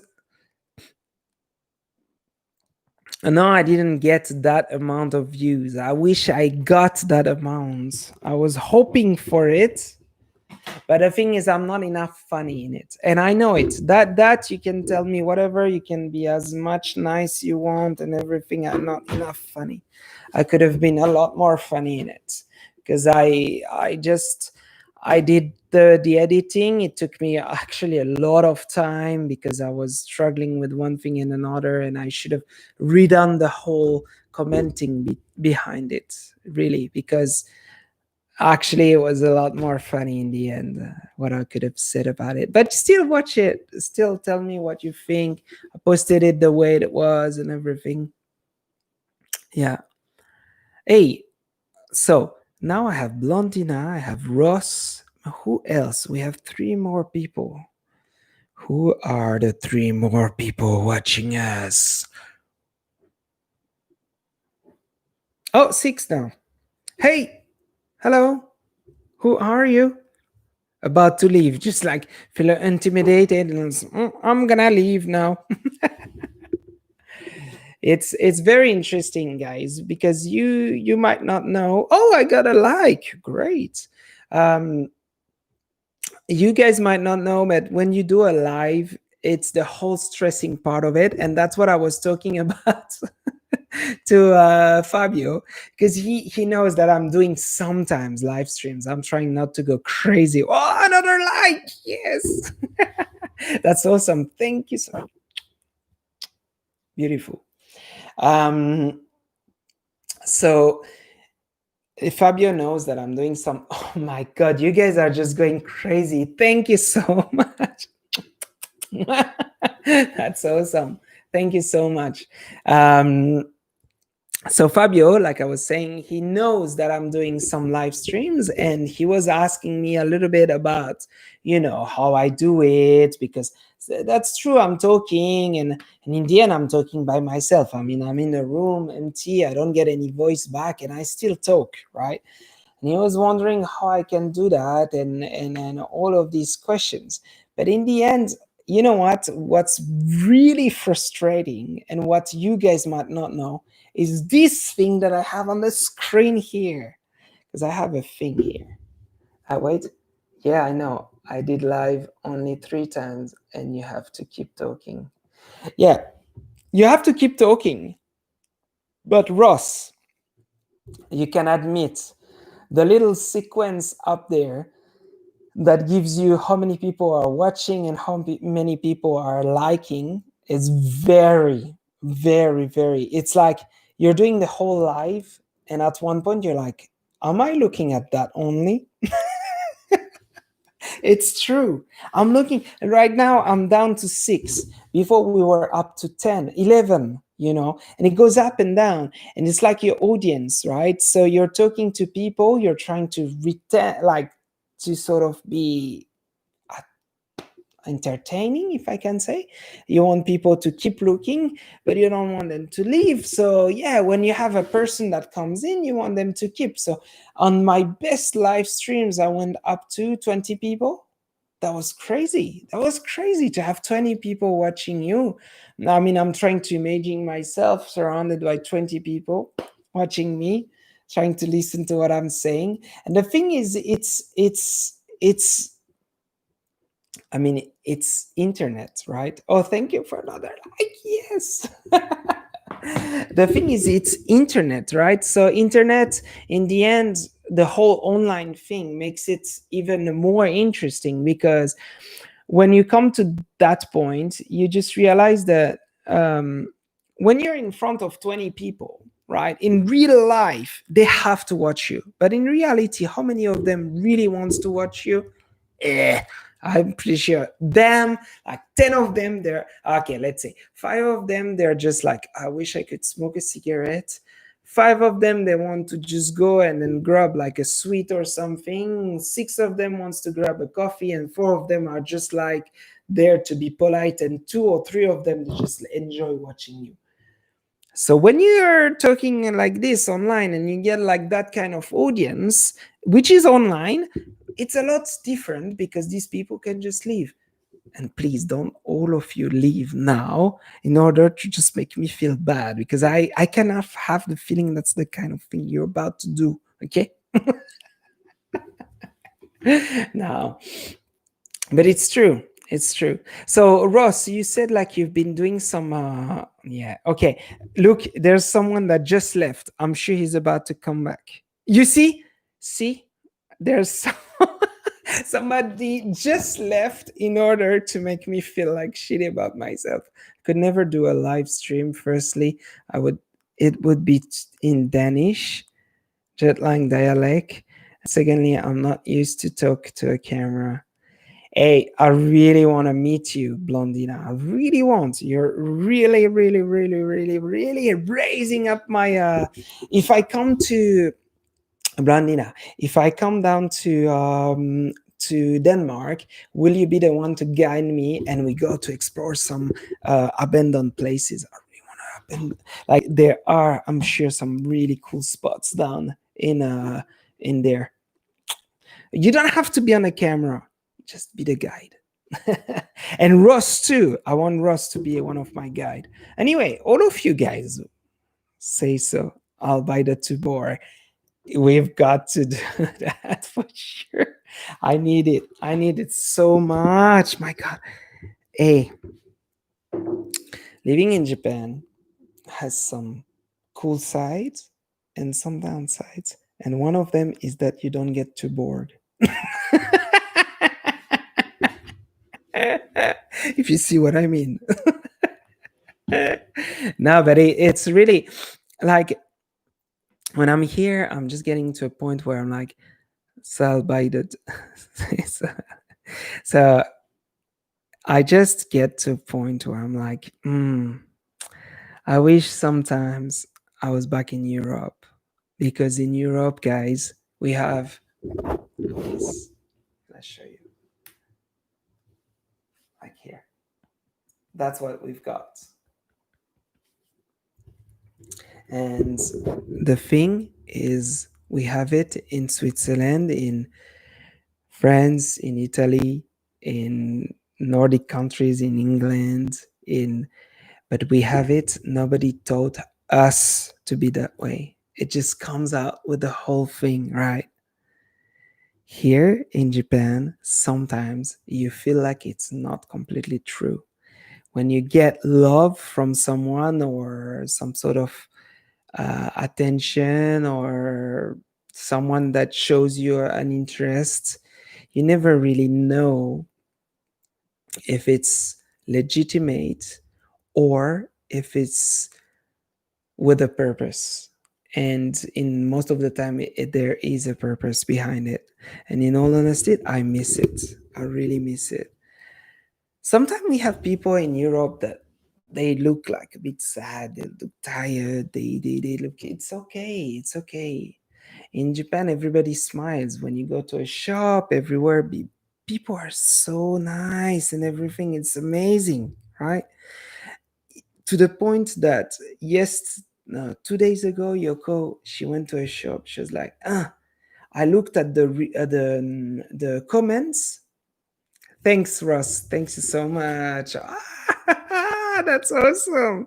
Thank you so much, Ross. Great. What do you say? Fist bump. That's awesome. Thank you so much. Um, so Yoko was telling me that she looked at this thing on the website, and then she was like, "Yeah, look at these comments." And I was like, "Okay, look at them." And some of them were basically saying that if you like, they didn't like going to that shop. Why? Because people didn't say "irashaimase." And "irashaimase" in Japanese means, "hirashaimase" means basically, "you're welcome." That's what it means, right? So some people gave a bad review on Google because people didn't say "hirashaimase." And that gives a very big example. This shop we went to with the Yoko, we were like, my God, it's great. It's cheap. It's good. It's exactly what we need. But some people, just because of that, and I know it exists in every country. It might be a thing, it just happens. But in the end, when you think about it, it's a bit sad. It's a bit sad because that shop deserves so much more. By the way, thank you so much, Ross.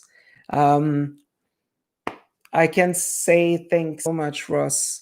Um, I can say thanks more than what I can say. It means a lot to me when I get someone that supports me financially, guys.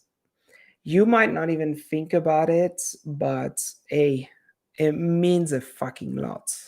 Really. And I don't like to use fucking because fuck is not a good word, but geez, it means a fucking lot. Why? Because when you do something like that on YouTube, you just leave out of nothing. And when somebody gives you even $3, $4, $5, $10, whatever they give you, it's just crazy. Okay. Thanks you so much, Ross. It's just the kind of thing that cheer me up so much and makes me have a better bedtime, if I can say. Thank you so much.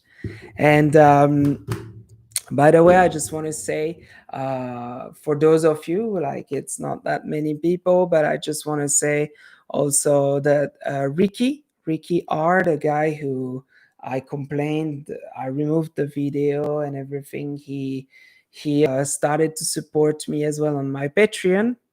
Quite unexpected, right? So we had a talk on Facebook and everything. I'm actually mentioning him in my video because I did not expect his help. He ended up coming out as a very nice person, and he actually just felt a little bit like, scared of what would eventually happen to his money, the money he spent, because he donated $80 towards Shirley, toward the whole thing.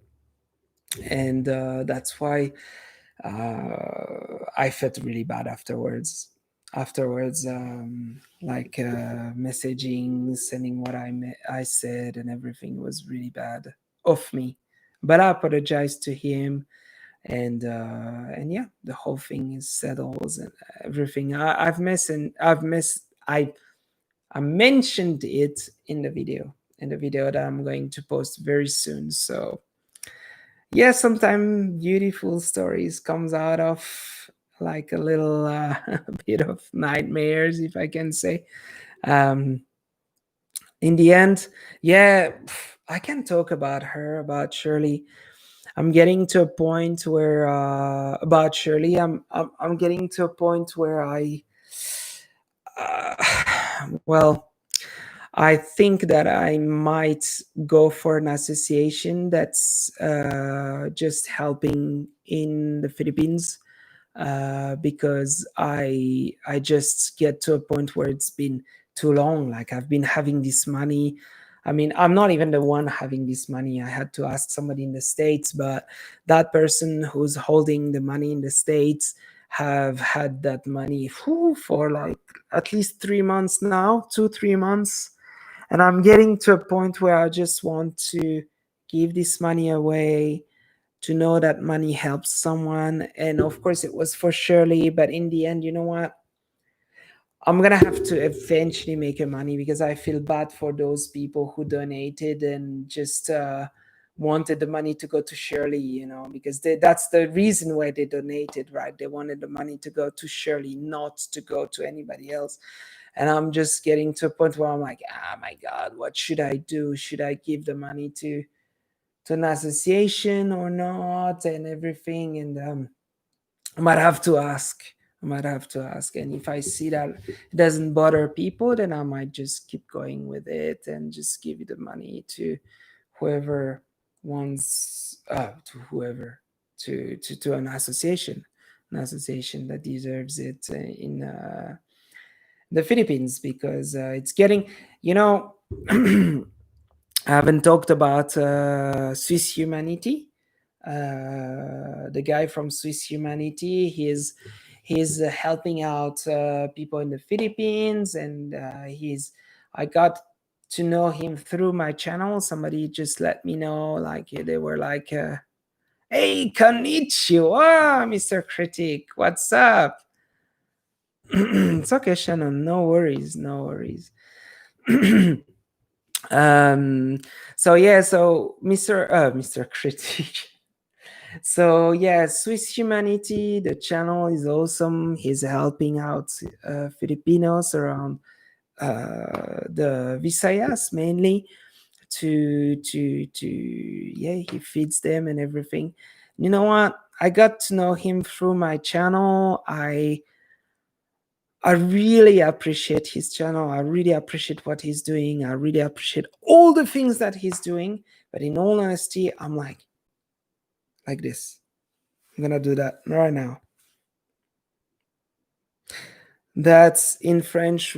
I don't know what you say in English, but it's je baisse mon chapeau in French, which means literally I really show him big respect, because after what happened to to the whole story with Shirley, I thought it would be easy, I thought I would just gather the money, send it to her, things will be set, I would not have to think about it. I did not want my channel to be a charity channel, anything like that. But Jesus, it just takes so long with this coronavirus. It's just the wrong time, wrong moment, and everything. But I just I just can't even get in touch with her.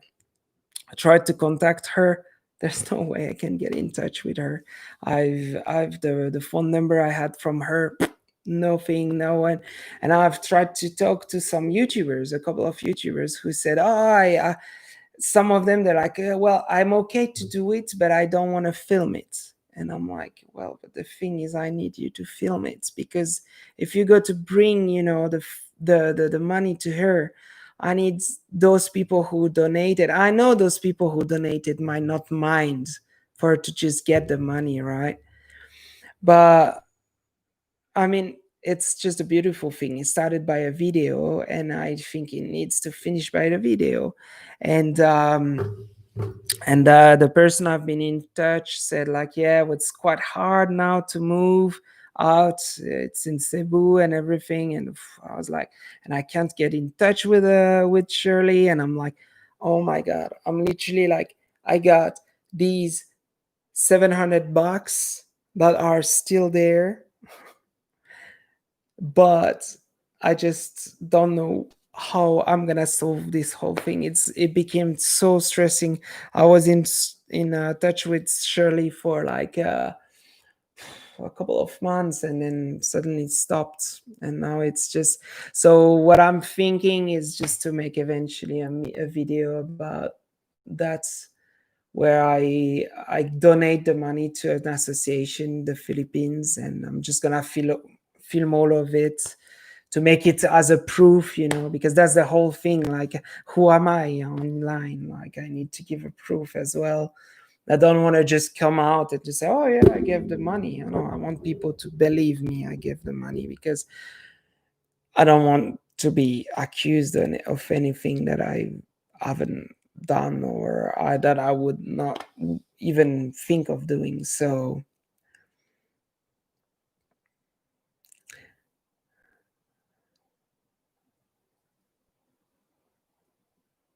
thank you, Shannon. Thank you.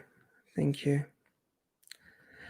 Well, Ricky is not a bad man in the end. He donated as well towards her, and he helps me in the end, and it's me.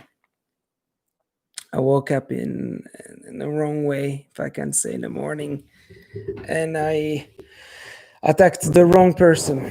I should have attacked probably some other people out there, especially on YouTube. My God, if you guys knew, I can't talk, but my God, if you guys knew what was going on YouTube, some of you might be really disappointed of what you might hear. But I'm not. I'm never gonna talk. I can't. Yeah, that's what I should do, Blondina. I was thinking about it. I was thinking. I was thinking about donating the money to an association so that it's done. But I just feel bad for people who have been donating in order to help Shirley. It's like It's like you. All right, Summer Halder, attack me. I'm not gonna attack you, Jesus. All right, guys. All right, you want to hear a famous story about Mr. Sum 250? He's a very good friend of mine. We used to both play paintball. I'm switching from Shirley to paintball. Jesus, you guys must hate me. But I got to change a little. Let's just, it's okay. I'm disappointed too, but let it be now. It will all work out soon. Oh, shoot. You're disappointed? Man, what you just said makes me not really feeling any good. So, did you give, Shannon? Did you give any money? Well, anyway, if you did or didn't, doesn't really matter. It's okay. Keep it silent. It's okay. But I understand if you're disappointed. I'm feeling bad about this whole situation myself, too. So I just don't know how to say. Ah, I don't know then.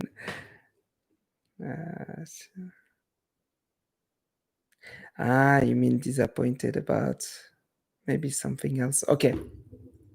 Anyway, so let's talk about some. I'm really trying to support you. I'm disappointed in them. Okay. Thank you, Shannon. But anyway, if you were disappointed in me, it would have been okay, because in the end, what happened with Shirley can be blamed on me and with the corona. Let's do a 50-50. Taking 50 for the corona and 50 for myself. Yeah, I'll accept that. Now, let's talk about some 250. And he must be waiting for what I'm going to say. All right, guys. So some 250, which on my surprise, he's part of my subscribers, because in all honesty, I'm not really advertising on my side of Switzerland. A lot of my friends are just speaking French, they don't speak English. Some of them speak some English. Some 250 is one of them who can speak some English. But anyway, I was not expecting him to be part of my subscribers, and he came out off nowhere, like 2 3 weeks or 4 months. I don't know when he came out. Anyway, it was just amazing. I didn't expect it. I'm just gonna give you a funny fact. Is that him and we were part of a paintball team. uh, I was part of a paintball team before. We used to have all our guns. We don't really call them guns in Switzerland. We call them more like a painter, because we don't really want all of it to be assimilated to war or anything like that. So we call them like painter, but it's paintball. And a bunch of us were going in the woods, playing, having fun, just, like marking each other, because that's how you don't say shoot each other, you say marking each other. That's how we turn it as well. Why do we do that same thing? We just don't want to anything to be related to war or anything, because in the end it's a big, I don't know how do you say, but it's we catch each other, if I can say. And we were going this day in a place out in the open. It was an army field where lots of people used to train, like during week time, and we just got there on the weekend. Just it was amazing. It was just great. Like, it's just great, guys. Like, you guys are just going to love it. So we go in that field having a good time, and we were playing, and then these places were built of little like houses, but the very basic type, like the one that you can hide in very easily, and without any tiles or concrete or anything. It's just basically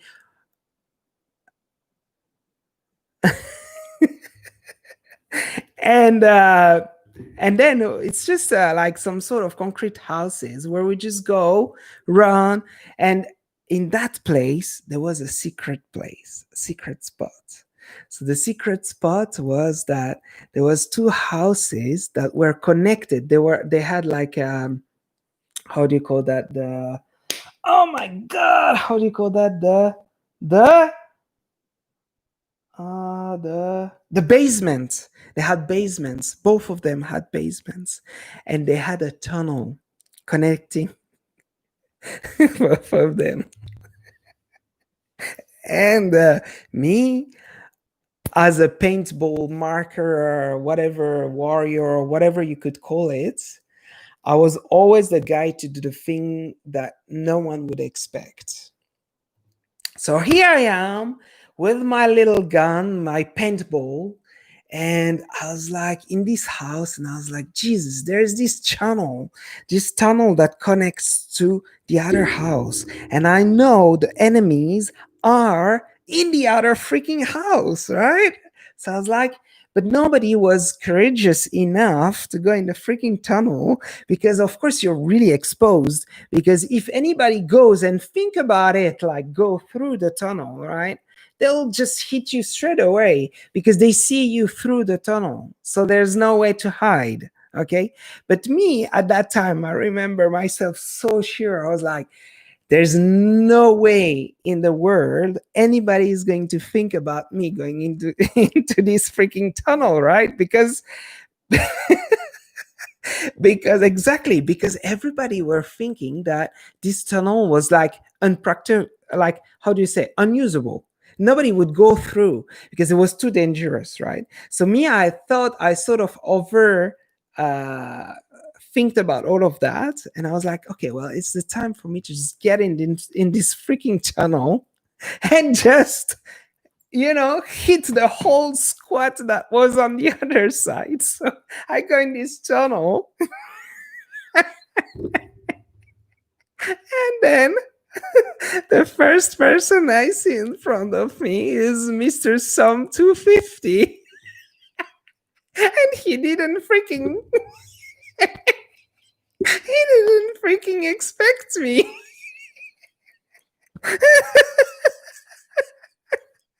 And then me notes, like I didn't think 2 seconds, like shoot straight away. And then I basically shoot him uh, in the parts that are just not pleasant for men.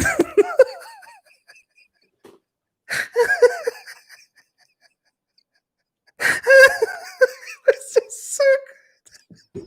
He was just like so stuff. He was yelling. We had to stop the whole party, the whole play, the whole game, because he was so in pain. He was on the floor like, "Ah!" It was so good. And then me, I was still in my tunnel, and then I was like, I'm sorry, Sam, I'm sorry, I didn't mean to." And he was just like in pain so badly. So we had to stop the whole game and everything. And we went up to the main basement, and we had to talk and put some new rules and stuff like that. But he was so upset. I think that day he didn't talk to me anymore. Anyway, that was for the beautiful story of the paintball game. It's just so good to think about that. So honestly, it was just so good. And I wish David could just be part of this conversation because it would just go crazy.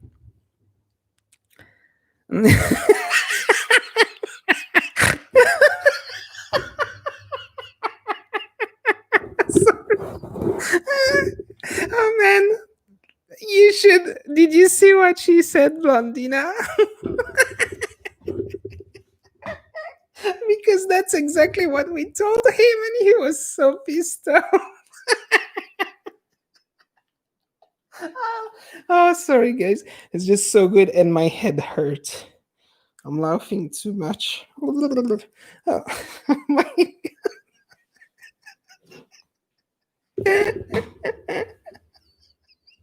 it was just so good. I wish I could just show you the video. Unfortunately, actually, who had the freaking video on his freaking game?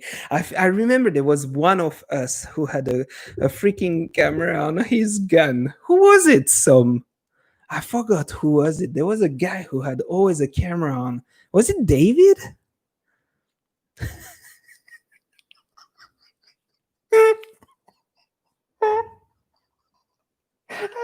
It's been so long. I didn't laugh that bad. Honestly, it's so good. He was so. Hey, honestly, Shannon, you should have seen his face. And everybody, it's like this kind of circumstance where everybody is like, they sort of all feel bad for him, but they all want to laugh so bad. So he was so pissed off, he came out of the house, holding what. And then everybody was like in two minds, they were like sort of halfway laughing and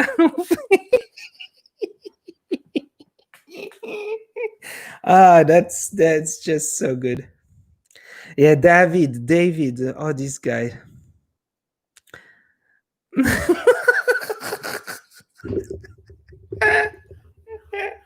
Oh, David, honestly, we need to do a paintball.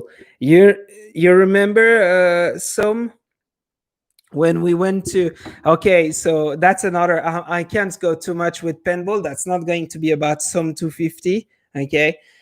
But when I was part of this paintball team, we we were not training, but we were like always playing in the woods, like having a good time, and we were like kind of feeling like we were like in a way like a good team. We were like building up sort of friendships, strategies, and we're like, we can really overcome anybody in a way. And then there's this day, I don't know who came up with that. It might have been me. I'm like, I think it was me. Sounds like it's me, but I don't want to make anything wrong. Some just correct me. I think there was this game like in the German side of Switzerland, and we were like, let's go and play. And then it was free. All we had to take, it was our paintball markers, paintballs, and everything. And all we had to do, and it was like sort of, you just play against another team, and it was just all like amateurs, nothing like, I've never played professional paintball or anything, so we were all amateurs. And we get in this arena, and everybody was like, before, I remember before that game, everybody was like, yeah, we're gonna kill them, we're gonna get them down, we're sure we're gonna get them. And we were so all of so sure about the fact that we were gonna get them all down. And then we get in this freaking arena. And I think if the game lasted like for 60 seconds, it was the longest. It's like one at a time. Poof, touched, poof, touched, poof, touched. And then they were all, so basically we were facing pros. Like these people against us were like just playing in arenas all the time. We were all the time playing in the woods, right? So we had no idea as where we what we were facing, right? So it was just Stu. I'm gonna show. Exactly. That's the proper word. We were completely raped. Completely raped. We had no chance whatsoever. And there was all these German, Swiss German guys. It was the end of everything. It was the end of everything. We lost the game. We lost everything. So we had to stay out and then just looking at some new guns. Because there was it's the kind of event where they show you new guns and everything. You can buy new things. I'm picking my discords. It's all right, don't worry, sure. It's the kind of place where you can look at new guns, like new markers, new paintball markers and all that stuff. So basically we were basically like out of the game after one game, and we had to just the only thing we had to do was just to look around for other other guns. Like it was just crazy. Honestly, it was just crazy, but it was fun. It was so much fun. I really miss these days, man. Oh my god. Like I've been traveling a lot, guys, but there's one thing around the world you will never buy. Never buy or never find is the same kind of people or friends. Like you'll never, never, never, never find the same kind of people or friend. It's just it's so hard. I don't know if some of you might have traveled around the world and been away from your country for a while, but Jesus, I miss Switzerland so much for that. I feel like here I have my friend, I have my and laugh with you one day. So come back to the Philippines after this is over. Sikiji, I'll make you get red day. Yeah, sure. We need to get that down. For sure, Shannon. For sure. No, but it's just guys, it's really hard. It's really hard. And that in itself, I mean, making friends around the world, I have to be honest with you guys. I'm talking to you guys, and you know what? It makes me feel like I'm talking to some friends at the moment, and that's how sad all of that is. I just don't have much friends here. I'm talking to Fabio, my friend here, who is my only friend, basically. I don't have much friends in Japan. Why? Because I think in Japan, lots of people are just most of the time they're a little bit geeky. They have some sort of other ways to see life, and Japan fits them, and I can't blame them for that. But for me, it's a bit of a tough one. Like it's hard to deal with all of that. I would be. That's why talking about all of this with some 250, like my God, it's just reminding me so much of my past life before I started to travel, because I've been away from Switzerland for for almost 10 years now. So I mean, I've been back and forth, but you can't really consider the time where you're back in Switzerland as a real back, because I was there for 2 3 months maximum. So it's not, you just see the people who end up seeing you, and then you don't really get the same friendships and everything. So even some, like, when is the last time I freaking met you, man? Like, It's been such a freaking long time. In general, one time beer.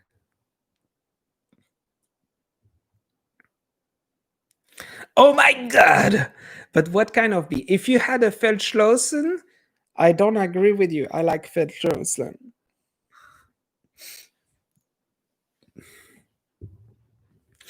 Yeah. I wish, guys, we could all have a party here now. Would be so great. With some Tuborg. Imagine how crazy that would be. If all of you could bring your own thing, we had a time machine, we could all just meet. Oh my freaking god. It was just it would be just great. That's just internet, we lose the whole connection. I love to show you where I go, the travels, the videos I do, and everything. But in the end, guys, what's so cool is when we end up meeting and we have these amazing times where we just lose uh, consciousness. I'm just joking. Anyway, it's beautiful. Shannon, definitely Sikijior. Are you a diving instructor, or what are you doing in Sikiyor? Are you might be a dive master or something. I think you might be doing something with scuba diving down there. That's pretty much for sure, no? That would be great. That would be awesome. That would be definitely really cool. Really cool. And by the way, some just wanted to tell you some. We need to have a freaking live chat or something like now or later or whatever. It's going to be so much fun, really. So please message me on my Facebook, like Antino Pesanti or something, and we need to get in touch. I want to talk to you. I'm gonna tell you guys now, I'm actually in two minds at the moment about going back to Switzerland for a bit. Anyway, I have some content in Japan for a fair while because I went around for a fair while, so that is okay. But I need to make some cash. I need to make some money, and in Japan, I just don't really make money. So I'm thinking of going back to Switzerland just for a bit, but it's not decided yet. We have music bar recommendation. You're stuck in Australia? Oh my god. Wait, Shannon, where are you from? That's the thing. Where are you freaking from? Are you a Japanese? Are you a Filipino? Or do you live in Siquijor on the side? Jesus. Hey.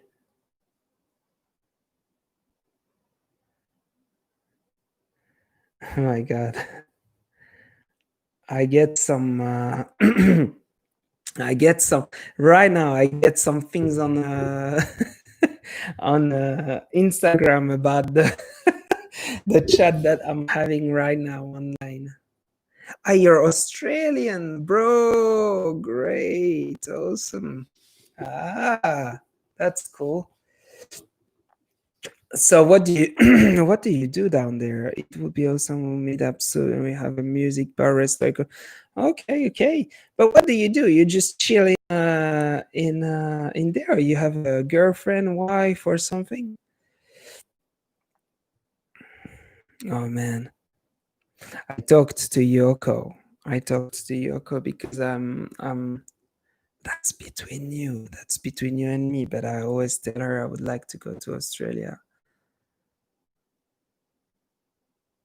I'd like to go to Australia. I wouldn't mind going there. Natalie's dad is Australian. Uh, it would be good for Natalie and everything, but it's just a tough thing to move from one country to another. I wouldn't mind to go to Australia. Definitely not. I think it sounds like so cool, but Yoko doesn't really want to.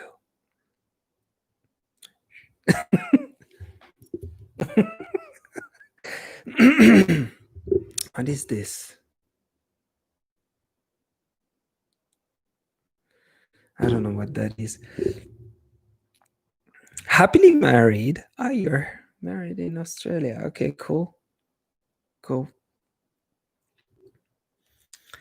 Oh my god, my throat. I don't know if it's corona or something. It's not a good joke to make, right?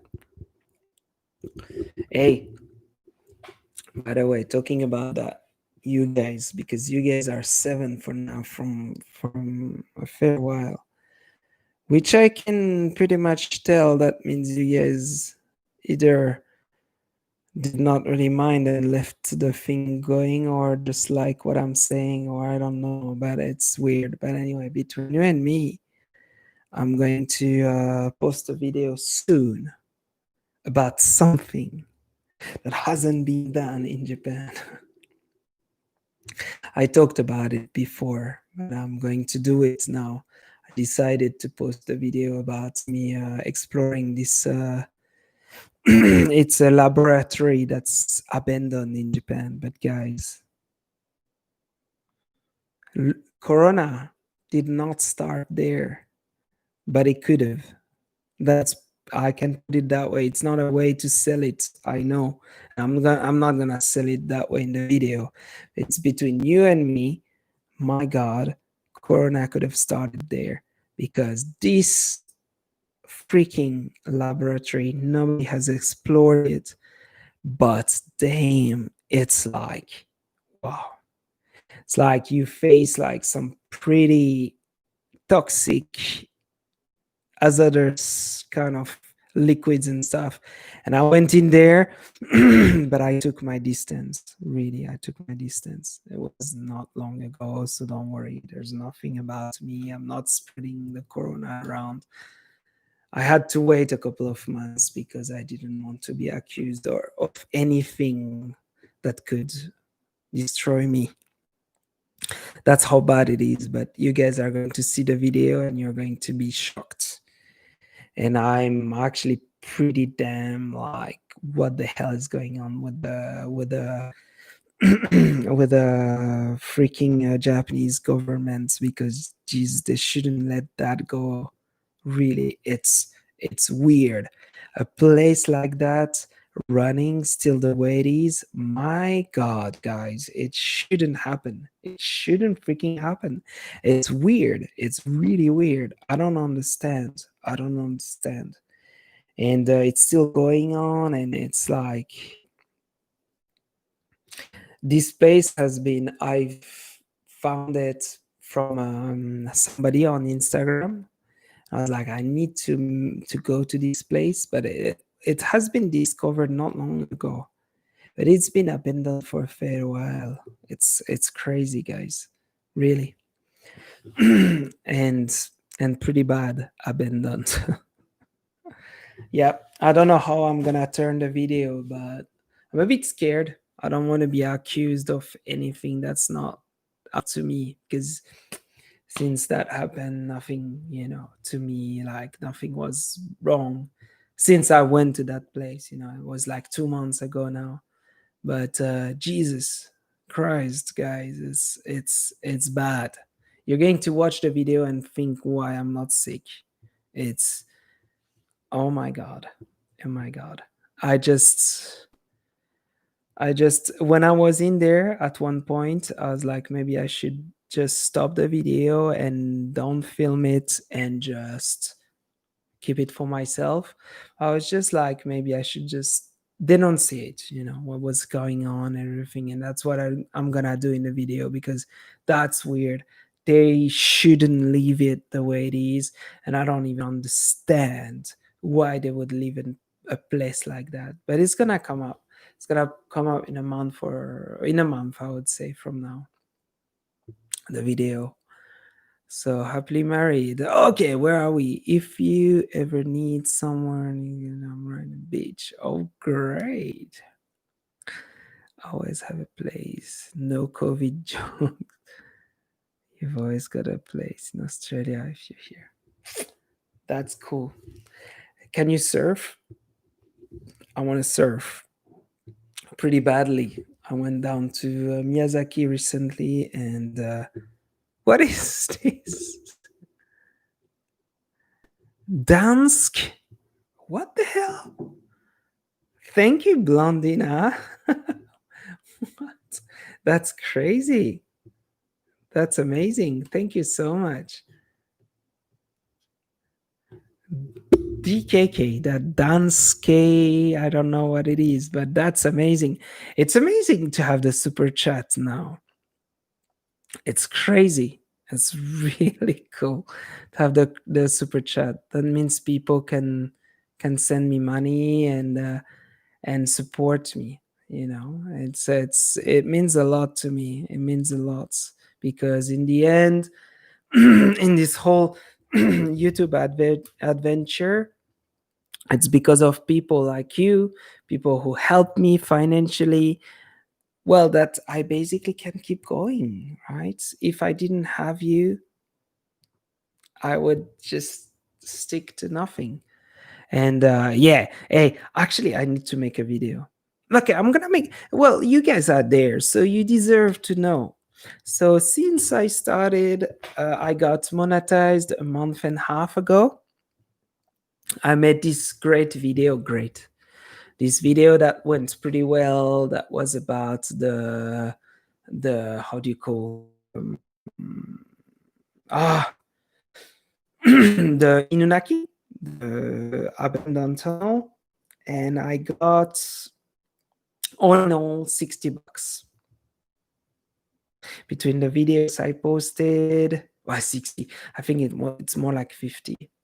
But yeah, that's pretty much what I got out of two videos because I got a little bit from each videos, but in all honesty, it was barely anything. Barely anything. I wish I could make like a video like the um, like the Inunaki video like more often. That would just keep me alive. If I could make like, nah, that would never keep me alive here. I don't know what I'm saying. In Japan, like to be able to live a life, you need to make $1,500 a month. So there's no way. $50, that means I would have to do that's times 30. So every day. It's never gonna happen. But anyway, it was beautiful because I was looking at it every day and I was like, Jesus, that's amazing. You know, I'm getting money and it was great. It was great. It's like I was just like, what? You know, no, it was great. It was really good. It was really good. I was happy. I was happy because when you start all of this adventure, you know, the money shouldn't be the main thing, the main reason for you to keep going, but it has it has an sort of an impact on what you're doing, right? It is something that sort of keeps you going, right? So if you get something, you just you just keep going more, right? So anyway, that's all good. That's all awesome. I really appreciate it.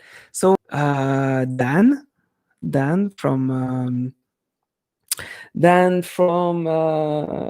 name. Oh my God, it's Singapore. I got money from Blondina and I got money from Ross. And that in itself means a lot to me. Thank you guys. Really, really. It does. I'm just, yeah, completely, completely. And it makes me, you know, like I said, on YouTube, I'm not making anything. When Yoko is asking me and she's like, "Oh, how much have you made from the last video?" I'm like, $1." And I feel a little bit bad. But then when you guys give me a little bit of something,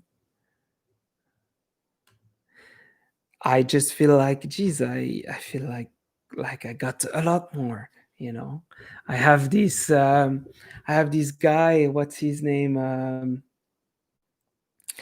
um sorry, I'm saying what's his name, it's so almost demeaning to say something like that. Jesse and Laura, they I'm not even thinking because I know their name by heart. They've been helping me since the start. Like, it's just crazy. Crazy. I did not expect it. Messaged me out of nowhere. And now basically they help me every month. They give me about 50 bucks, 50, 60 bucks to help me going and everything. And it's just, like I said, if you don't give, there's nothing, there's no problem. There's not a big deal, right? I'm not trying to shame people who don't give. But people who freaking give, it's amazing too, you know. It's I think they deserve also to have their highlights, and for someone that's really at the start that has nothing behind and everything, it's just wow, you know, it's just wow. Like I was saying, at the moment I'm broke. I'm really broke, guys. Like Uber Eats is not doing well at all. I'm not making any money doing Uber Eats. I A lot of things are not going the way I want.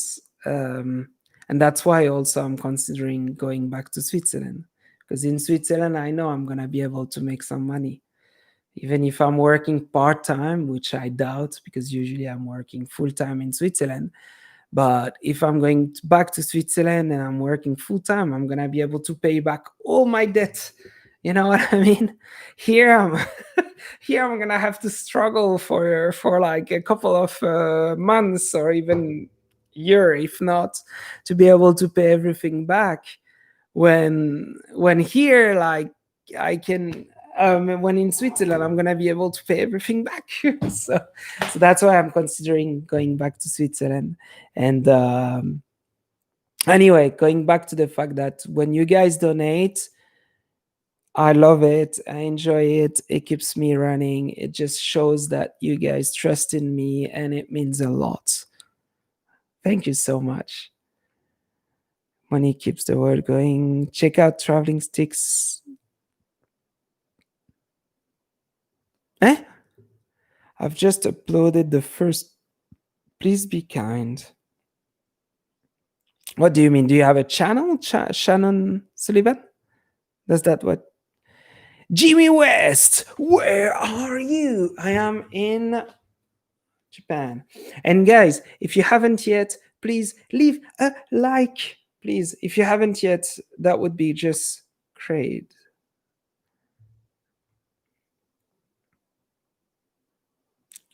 Okay, Emmanuel K. Emmanuel K. I'm gonna tell you one thing. Thank you so much for the likes. I got a few likes more on top of it. Okay, so Shannon Sullivan, please give it a go. He has a channel, so if you want to take a quick look at it, feel free. I don't know what it is about, but it seems like it's about travel, so I'm gonna take a look at it. You know, guys, when you start, that's the kind of help you need. So, no more travel plans. I just smashed that like button. Thank you, Timmy West. I like Jimmy. Sorry, not Timmy. Jimmy West. Like your name. I really like your name, Jimmy West. Okay, so Emmanuel K. No more travel plans after the virus thing is over. Okay, I'm gonna tell you one thing, Emmanuel. There will be some travel only if I can afford them. And that's down to that. That's down to that. If my channel picks up and at one point I'm just able to say, okay, I'm going there, I'm gonna make this video, because that's what it is for some people who have like 50, 60,000 subscribers or even 100. They go, they say, okay, I'm gonna make this video, and they can sort of expect how much they're gonna make out of it. So some of them, I know they make a video, they make $100, $200, and then you can sort of think, but it's not going to happen unless I'm getting quite there, because I can't. I've invested way too much in YouTube now. I've invested in what I showed in the other video. That, I mean, it's not a lot. Like, in my lights, I've invested like 60, $70. I'm all going China. Cheap. I got China lights, this microphone. I like so much because I comment in my videos, on the over thing. So I like to have like something pretty constant, but still I spent $70 for it, which is nothing for a microphone like this, the studio mic, but it works well. I'm happy with the result. Honestly, for $70, I recommend it to anyone. And if you wonder where to get it, just let me know. I will give you the link because it's a great microphone. And uh, what else? I invested in a camera. In a camera that's like a Sony FDR. That's the one that Harold Boulder and Bold and Bankrupt are using. Apparently, I don't know if they're still using the same thing, but in all honesty, oh my God, I don't know how they're dealing with it, but me, or maybe I'm too picky, I don't know. But at the moment when I'm editing my videos, I'm just getting so pissed off because I have so like granulate, how do you call that, noise when I'm editing my videos, when it's becoming dark. So I have like some noise and stuff. I want good quality. I'm picky. That's my own picky, like the way I see it. I want my videos to be, but I just want them to be that way, and that's the way it is. So yeah, I'm thinking now to get it to sell this Sony camera.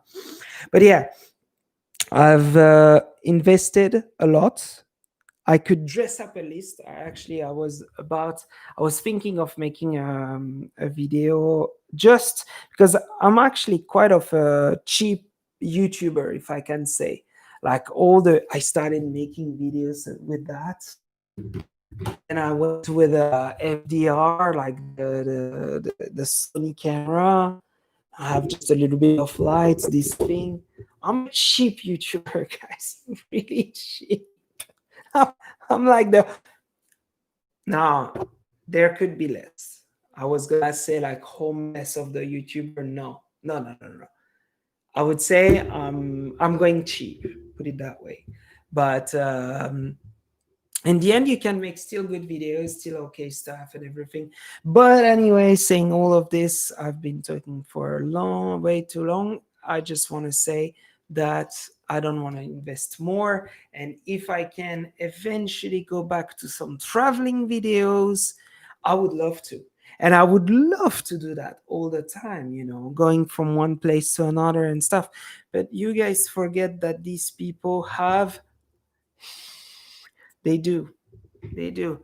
Not from YouTube. When they started, they were pretty much already, and now they keep going with what they're doing. So plus, like I said a little bit earlier in the video, they're good at what they're doing, and that's it. And they just make money like this. That's good.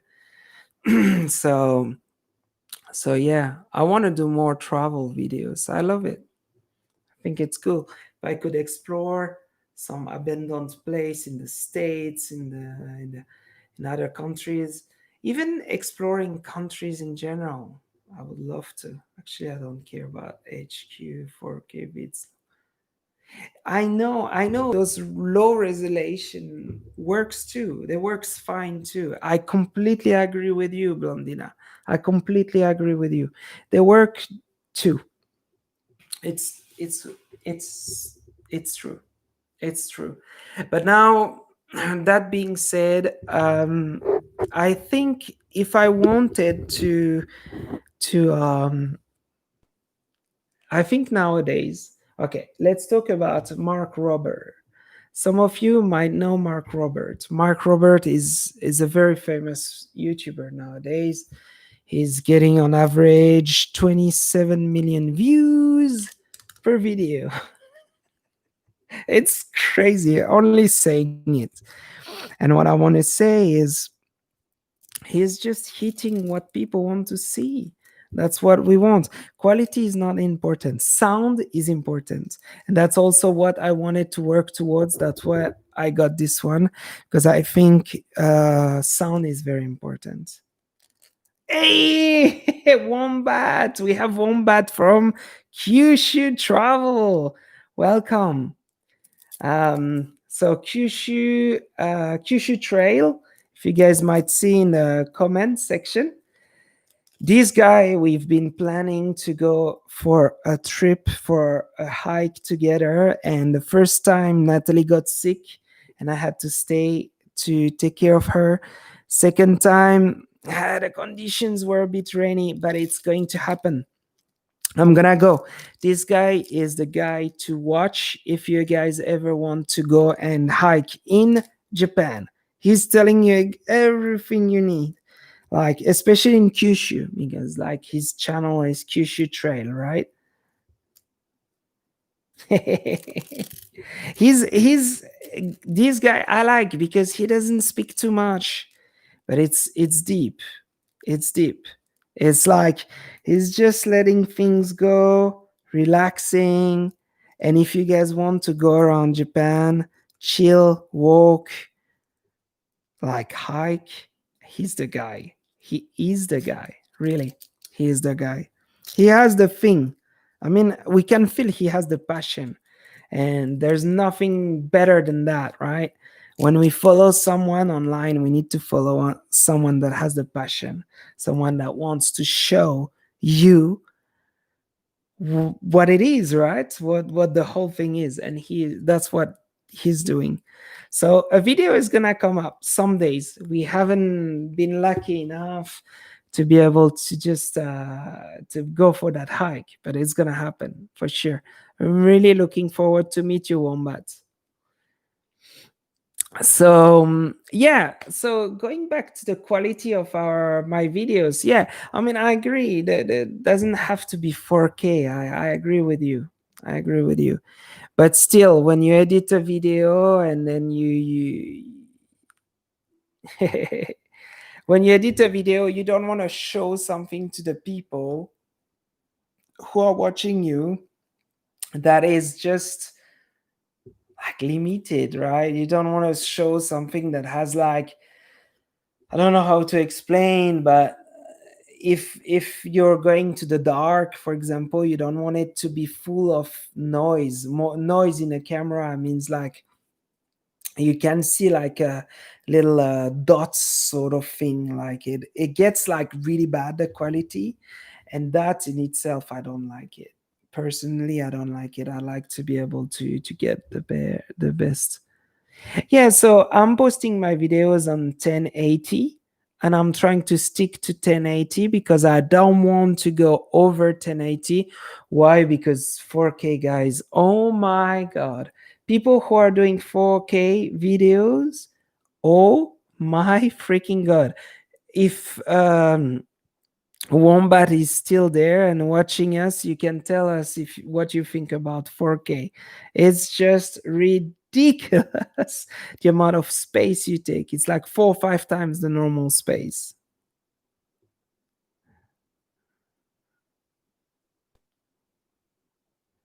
Completely right. Yeah, completely right. Yeah, Wombat just said something that's quite important. We are watching on phones most of the time. I don't know how many of you are watching me on your phones, but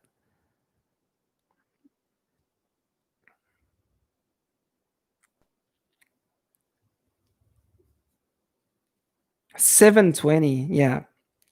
But 720 is quite okay.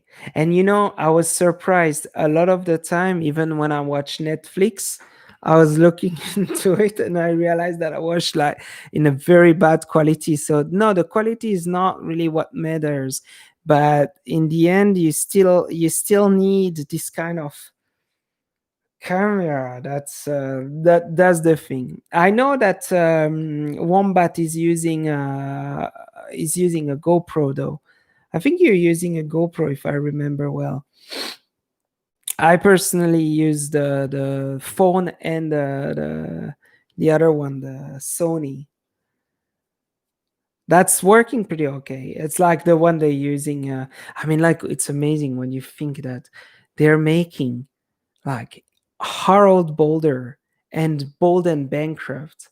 They are making so much money out of such a small and basic camera setup.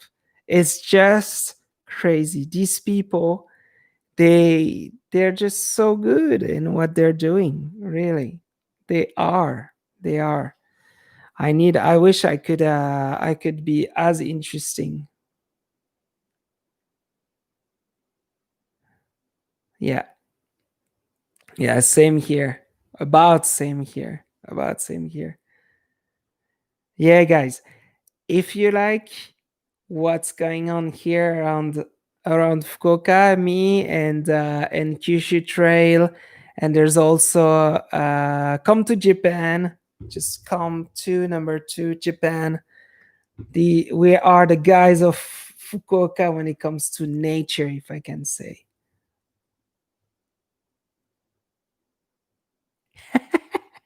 Yeah, you're right. You're right, Wombat. That's right. Yeah, that's a thing. No, and then when you do your hikes and stuff, like I mean, I completely understand why you don't want to carry a DSLR around. Like, it's just way too heavy. Yeah, Blendia, you're right. That's also the thing. They're just amazing for that. I know things that you guys don't know, and I can say up to a certain, I would say up to a certain point. I'll say that is that, for example, what's his name? Harold Boulder. As much as, again, I don't know him, but I know that when he shoots, he might shoot 3 or 4 days video in one day, one single day, and he edits them. If not somebody else, that I'm not sure. I'm not gonna say things that I don't know, but for sure, when Harold Boulder is editing videos or doing things, he's very smart when it comes to all of that. He has a very well and good way to organize himself, and he knows where to go and how to do it and what to talk about and everything, and it's great. Now I have to talk about one thing is, in all honesty, I don't watch Harold Boulder. I've watched a couple of videos of him which I found really great, but I'm not watching him, and the main reason is because all the things that he's doing are basically things that I've done already.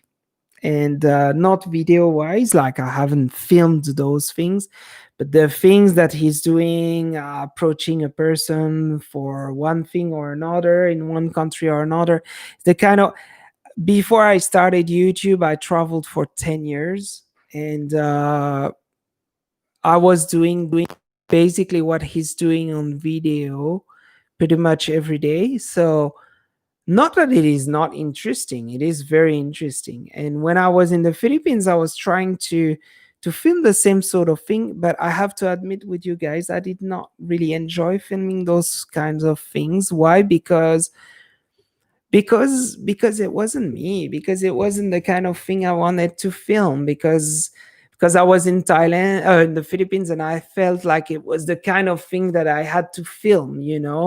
But in all honesty, it's not the kind of thing that I wanted to film. The kind of thing that I want to film is what I like, is abandoned place, is Japan, is even like ghosts, like spirit places, like haunted places, is Japanese culture in general, is all that sort of things that I really enjoy, And that's the kind of thing I enjoy filming. But when I was around, and a lot of the time I was also trying not to be like Harold Boulder, because I felt like shit, like I don't want to be like him. He's so famous. Like, even there was one video where I filmed myself in a barber shop, but I've turned it in another way, because the thing is, it's the things that he's doing are great, but it's the kind of thing that you can easily, if I was gonna start doing traveling videos, I would fall really easily to the same kind of thing. And the good thing with him is it's very down to earth. Is like, is just showing something with a context, with a subject, and he's talking about it, and that's it. And there's no complication behind. We're not watching a documentary or anything. And that's why it's fun to watch. I completely understand that part of it. But in all honesty, I feel like I've been doing it way too much in my life, and I just did not enjoy the fair few times I was doing it. I feel like I was copying him, even though I've never watched like all of. Just keep that in mind. All the videos that I've made, okay, all of my videos in general have never been copied on anyone. I've never watched a video of someone and been like, okay, I should do the same similar thing. Never, ever. But it happened a few times where I ended up making something that looked similar to another person. And I was like, oh my God, that's scary. Like, for example, I've made the video where I'm going to Inunaki, to the haunted tunnel. And there's another person who's made a video, like I said just before. He's from Come to Japan, and I watched his video after I've made mine, and I was like, a fair few times I was like, oh my God. And a fair few times it looks similar. It's not the same thing, but it looks similar. And I was like, Jesus, if people watch my video and then after his, or the other way around, they're going to think that we copied each other. The same thing when I made a video about a person's wedding. I've made a video about a person's wedding that I removed. It's not on my channel anymore. um, I realized that it looked really similar to what another person has made about Bold and what's his name? Bold and Bankrupt? Or, no, not well, Bold and Bankrupt. So sometimes you guys might see content and you might think that we're copying each other, but in the end, we don't. We just end up copying each other by completely any chance. I've never made any content, and I don't feel confident enough, or I would never um, make something myself being like, oh, yeah, I need to do it that way, because I like to be myself. I like to make my own thing. I like to be creative, right? My mom used to be an artist. She is a painter and everything. So to me, when you create something, when you make something, you make it from yourself. You don't copy on others' work. So if you might have ever thought or think or anything like that, just keep it in mind that I'm not copying anything. Okay, I don't choose any vids. Drop an expensive this. Some people care more about the type of content than the quality. Sorry, mate, I gotta go. Few things. Nice to see your handsome face, as always. Oh my God, thank you so much, Wombat. I know what you mean. Those kind of experience are better off not filmed, or if it feels forced upon you less, you're not natural. I think it is close to impossible to make only new, unique content. That's there's always, yeah. Blondina, what you said is 100% True, completely true. When same thing, there was a thing we had with what's his name, Fabio from the Japanese ways. A lot of the time when we had an idea, he was looking straight away on YouTube, looking if that was already made or anything like that. And it's normal. He has the right thing. He wants things to work. He wants to post videos that, works, that interests people. He doesn't want to waste his time, which I completely understand. He's right in that respect. But in all honesty, I've always myself forced myself to not want to watch others' content because it really, really is not good. When you watch others' content, it's like it just sort of gives you a hint on what you should do, which is not really positive. You should just go film what you have to film. When I film a thing, when we went around with Fabio and stuff, I was just going out of nowhere. I did not film, I did not watch the videos of those guys who have been there before, because I know some people. I wasn't the first one. Only a few videos I am the first one who have been filming, you know and the purpose was just because I don't want to look like them. I don't want to film. And it is very tempting when it's the time to pull out the camera. It's tempting to look similar, unconsciously, to look similar.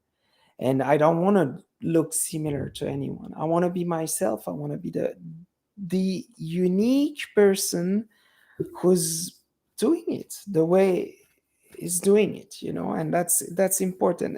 It's really hard, really, really hard. I think only a few people.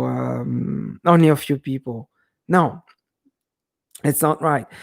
I think some people might just fall for the easy path, and the easy path might be, okay, I'll do it. I'll do it the way it is, and I know that it's successful and everything. But that's not what people want to see. Definitely not. Definitely not. So I want to keep making what I'm doing. I really want to go keep doing what I'm doing, but Jesus, I'm gonna have to make some money anytime soon. My God, and that's not your fault, guys. It's just I'm gonna have to make some money. I'm gonna have to. It's like I said, you just don't realize. You don't realize when you have a family, you have to take care of a family, of a little one, and you have to upload a video at least a week. We're not talking about twice a week. My God. That's why sometimes I'm thinking maybe I should just stick to very basic stuff. But the thing is, out there, the videos that goes viral, that gives you a lot of subscribers, that works well, are not that kind of videos. They're not the kind of videos where people are just putting a few things together. Because yes, you might say, um, what's his name? Bold and Bankrupt. We talk about them again. Bold and Bankrupt and Boulder. Yes, but they're lucky. We have to admit they're lucky. They're good at what they're doing. Yes, that's the truth. But they're lucky because if I'm going now out doing the same kind of videos, I'm not gonna get the same content, the same results, the same amount of views, the same interest. And that's probably because I'm not talking the same way. I don't have the same quality of stories and all of this. I'm not denying that. There's also another fact that they were there before others. And that you'll never stop it. If now I'm starting filming people who are just putting shoes on and I'm the first one, I'll get a lot more interests from people than the third or fourth or fifth person who's filming the same kind of thing. That's the way it is. So yeah, I'm trying to stand out. I will at some point. I need to find my niche. I only have 1,400 subscribers now. For those who were wondering, I have 1,400 subscribers, growing every day. It's going slowly but surely, and I want to keep going. I want to keep going. It's going. It's growing. It's going great. I enjoy this experience. I enjoy what's happening in my life at the moment. Not all of it. Some part of it is just crap, but most of it. And I wish one day, my God, it would be great to freaking put out a video. You know, guys, just pull out a freaking video. Just be like, yeah, that's my that's my video for the week. And I'm not talking about doing less work, because in the end you still have to go to the spot, you still have to film it, and you still have to edit it. Okay, so we're not talking about, if you ever thought in your life, I mean, thinking about, for example, what's his name, Harold Boulder. I don't know how much hour he spends to edit, but it's probably very short. Looking at his content, it's very short. He's filming, he's just putting it out, and it works, and it's great. I wish I could be there. Now I'm not there, and even some of you might be telling me I should go to something like that. Maybe, I don't know, I should try, but I don't know, it's hard to get to something like that. You're right, Blondina. The thumbnail is freaking important, and it's annoying because, hey, freaking making a thumbnail, it takes a fair while. It's not easy. It takes, sometimes I've spent on some thumbnails, and mines are not crazy, but I've spent at least an hour to 2 hours, if not, for one freaking thumbnail. And I'm like, Jesus. And sometimes you're like, you work, okay, 10 hours on the editing, 2 hours at least on the filming, if not, the whole traveling there and everything, but the actual filming, 2 hours. So you're at 12 hours, and you're at another hour or two off doing the thumbnail. You're at 12 to 14 hours for one single video.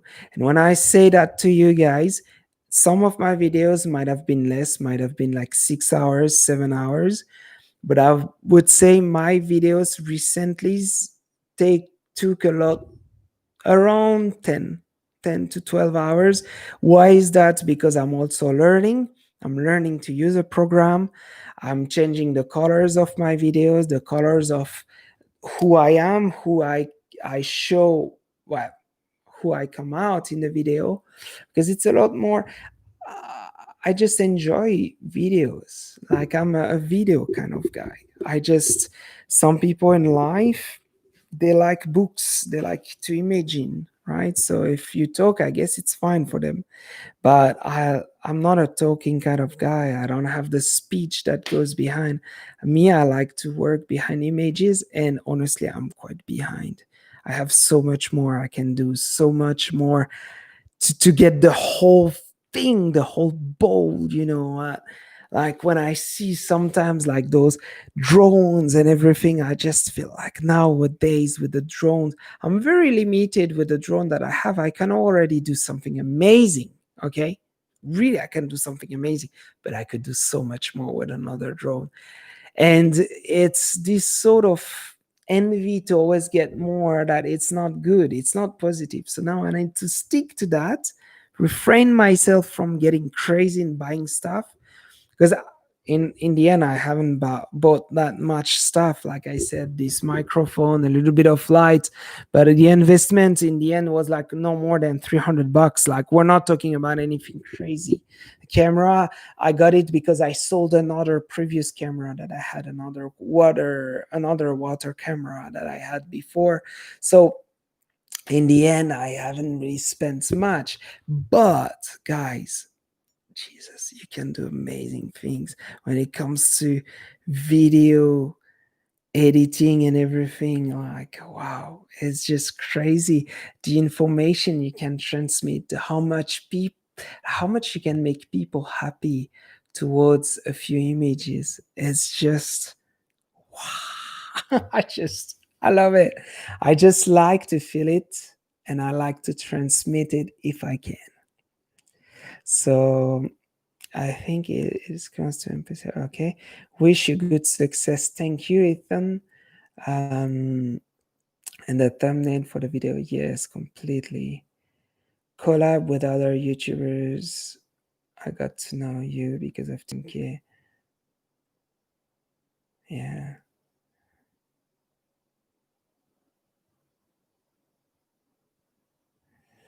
Traveler with good feet and now you should shine.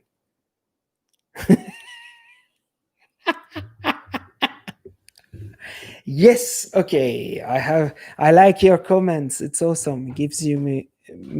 Okay, so Ethan. Yes, collaborations. I've mentioned it in one of my previous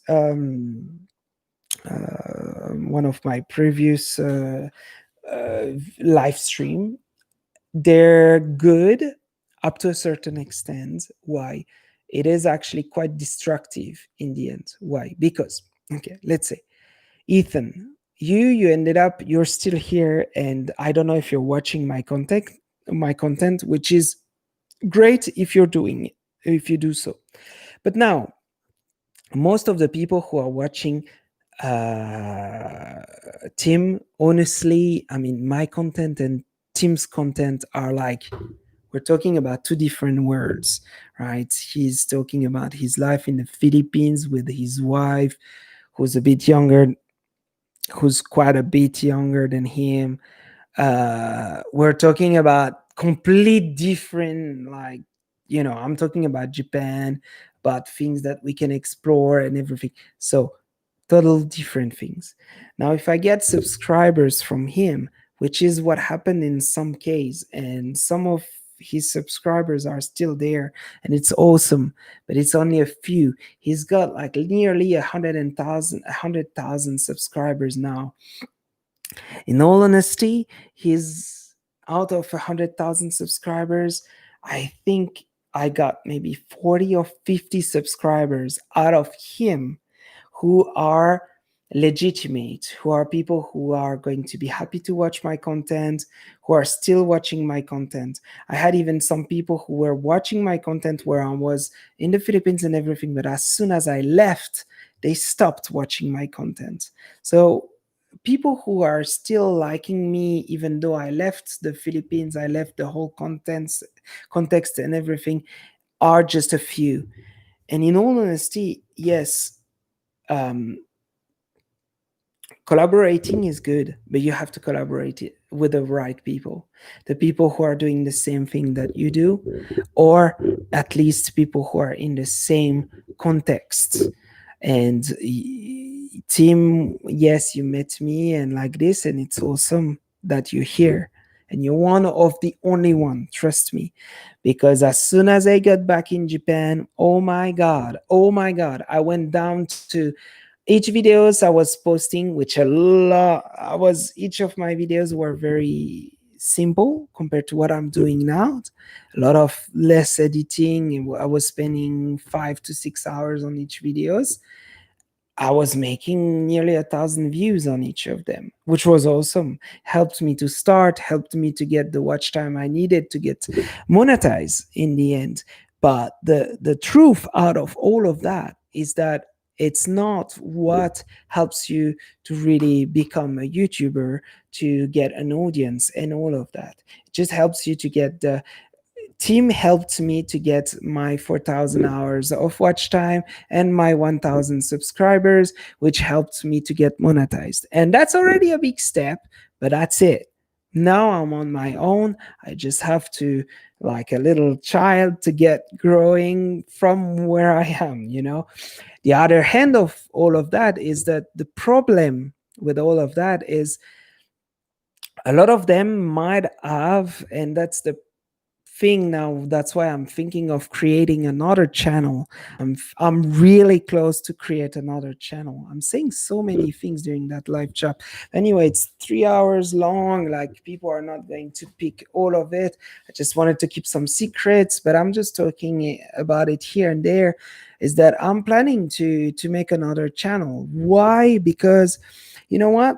In the end, all the people who might have subscribed to my channel, who were coming from um, Tim, what happens is what they do.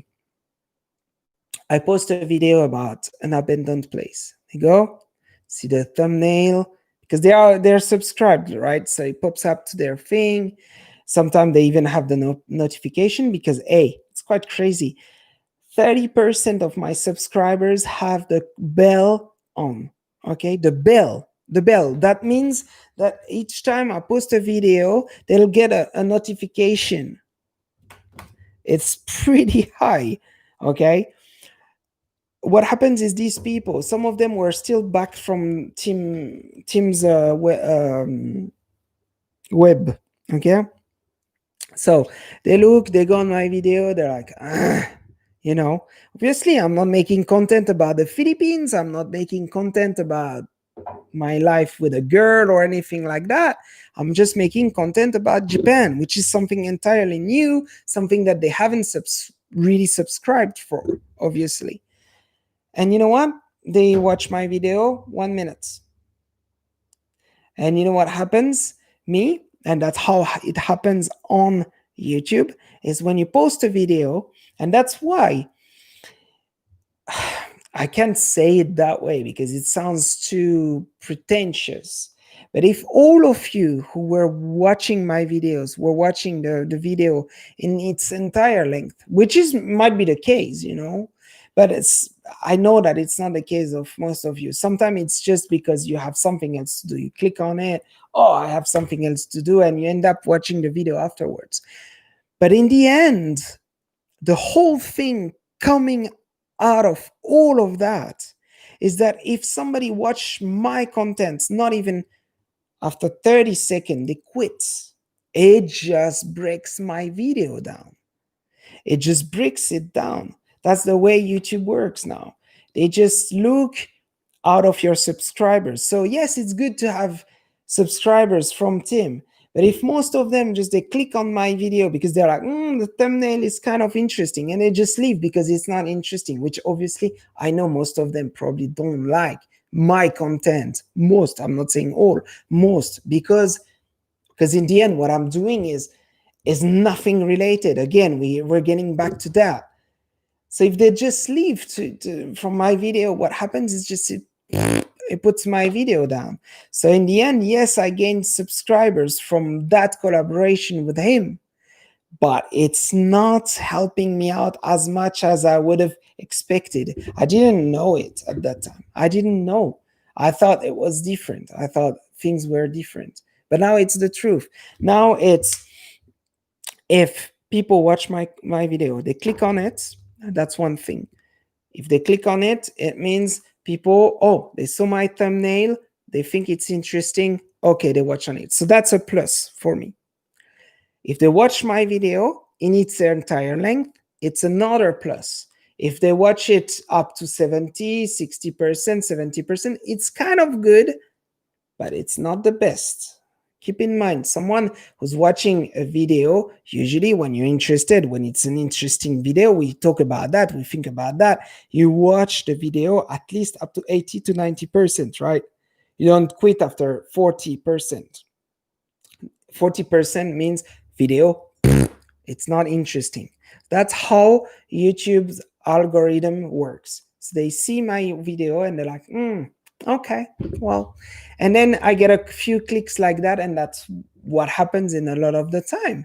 And why do you get a lot of, for example, my Inunaki video is because there were a lot of research from Google, a lot of people who were, and my thumbnail was kind of interesting. People were curious, what's behind that thumbnail? Lots of, but if I show you the average watch time, oh my god, on a video that I got 15,000 views, On average, people watch my video 5 or 6 minutes on a 24 minutes long video. It's nothing when you think about it. That means most of people, they just click on it and leave, right? So collaborations, that was a long answer, long explanations. They're good up to a certain extent. No, I don't think. I think it's good to collaborate with people who are making exactly your context, similar niche. Yes. And that's what I had. It took me a little bit of time to learn about, but now I just don't care about that anymore. If, let's say, Jeremy is not making what I'm making, but if he's coming over and he's, that might happen, you know that's different. I have some other people that I know who are traveling. It doesn't mean that it's not possible, because they're coming to the country. Then they know you're presented as a Japanese content maker, so people are like, yeah, okay, I want to know more about Japan, so then they subscribe. So that is different. But going and doing what I did with Tim did not really bring me anywhere other than getting monetized. That's for 100% sure. That was a very long explanation, but guys, when I explain that, it just, a lot of anger comes out of all of that, because now I'm getting to a point where I'm like, should I even post the videos that I'm posting in the same channel? Because I'm like, I don't want these people who are just curious to see the video eventually a little bit, because in the end they're going to bring down my video. If they click and they leave, me, I'm not earning any. I'm not earning, not even talking about earning, but getting the chance for it to get promoted, because that's how YouTube works. The click, then the amount of time people watch your content, and then after that, if people watch your content, then it gets promoted to other channels. Then and then what happens is, that's how you get like lots of views. But like I said, yeah. Anyway, it was a very long explanation. Ethan, I hope I did not upset you. I don't know if you left, because it seems like somebody left. You might have been the one who left in the end. Um, okay, so now, where are we? There's a female traveler with, yeah. So exactly, Blondina. What you said just before I talk about this whole thing is just so true. That also. Ah, cool. Thank you, Ethan. I thought you left. I was a bit scared, because I gave a huge answer, and you don't have to say sorry. All the things are just, it's all good. So, Blandina, what you said is just so true.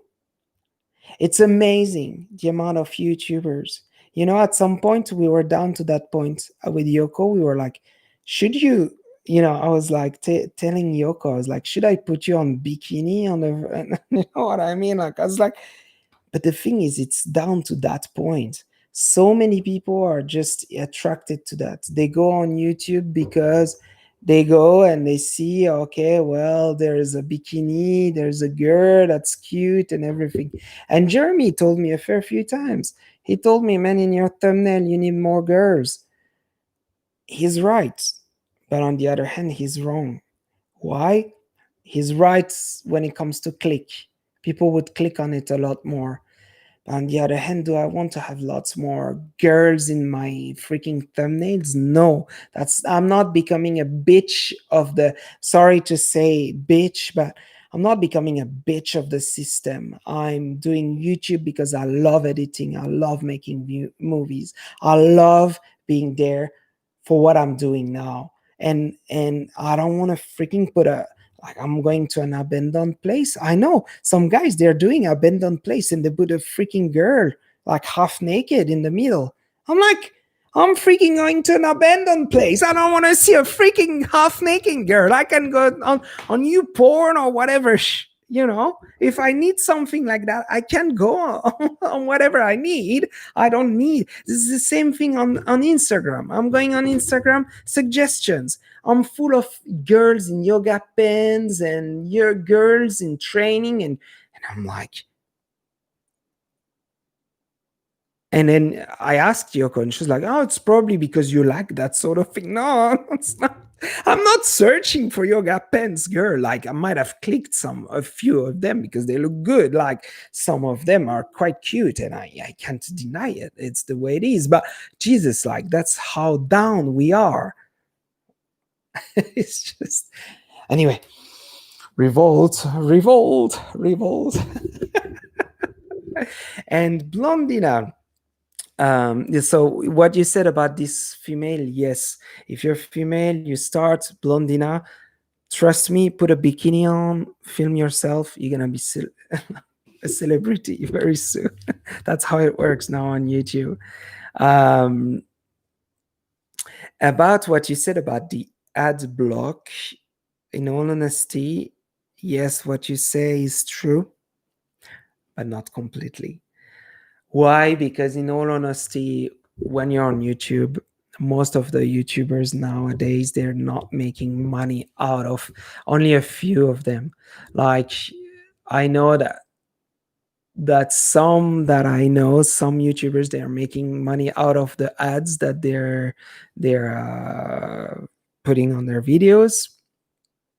But nowadays, if you want to really make money on YouTube, you don't really put ads. You'd stick more to like other things, selling products, uh, affiliate programs, that sort of things. But in a way, I agree with you. Ad block is not the best way to help YouTubers. And when you think about it, now, me personally, I've been using ad block for a fair while. So I would be just an asshole to just be like, people using ad blocks, blah, blah, blah. Yes. In all honesty, what's sad is when you think is ad block is the only thing, when without ad block is the only thing that people can actually help for free.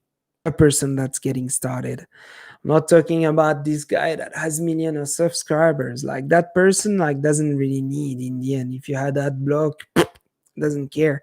But a person who's getting started with a few subscribers and everything, yeah, definitely it has an impact. And of course, the only thing, YouTube is free, but the only thing that you could eventually do to help that person out, to help that person grow, or to help that person getting anything, because we're talking about one view on one video, guys. Oh my god, it's like, not even, I can't even say how much it means. It means nothing. It means zero. Like it's like no money. It's money, but it's money that comes money after 1,000 views. And even after 1,000 views, you get like $2 3. So we're not talking about anything here, right? So yeah, in the end, talking about that, exactly what you said, it's interesting, but yeah, it just affects people like maybe like me, I guess.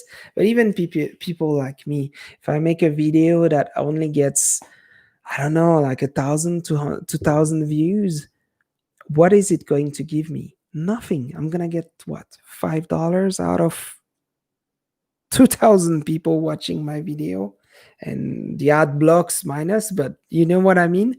So in the end, I think, of course, it's, if everybody was using ad block, it was it would be the end of YouTube. That's for sure. That's 100% sure. Yeah. Jesus, guys, or still like 5 people watching me. It's been a long one. I'm planning in going for a while because I've been. I just need to talk to you guys. I wish I could talk to you guys in, get an interaction with you. It would be awesome. Yeah, exactly, exactly. But Blondina, I give you an example. 100,000 views on average give you a pay of 200 to 300 bucks. When we talk about traveling stuff, um, traveling stuff, family stuff, or anything like that. When it's not anything related to business, you can count 100,000 views, 200 or 300 bucks. Okay, so for a person to reach that amount of views on each videos, usually they have to have like 4 or 500,000 4 or 500,000 subscribers usually, in order to, oh Jesus, in order to get that amount of views, about 100,000 views. So, and in that case, when you talk about it, let's say you made 200 300, let's say 300 bucks per video.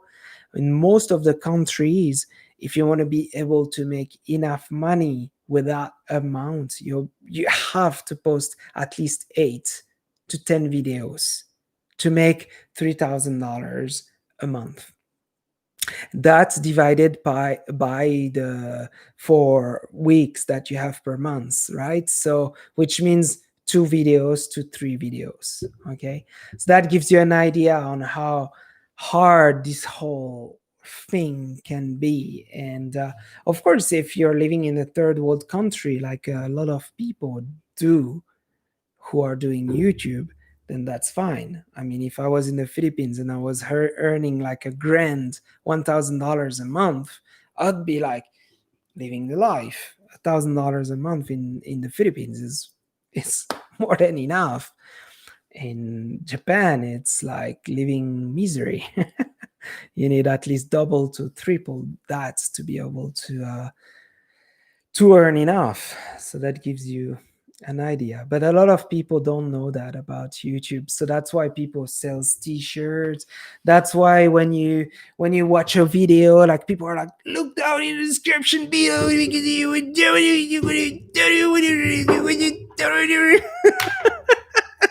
And they're selling you like thousands of things because they're getting basically commission on everything they're selling. Me too, I did. I started some affiliated links.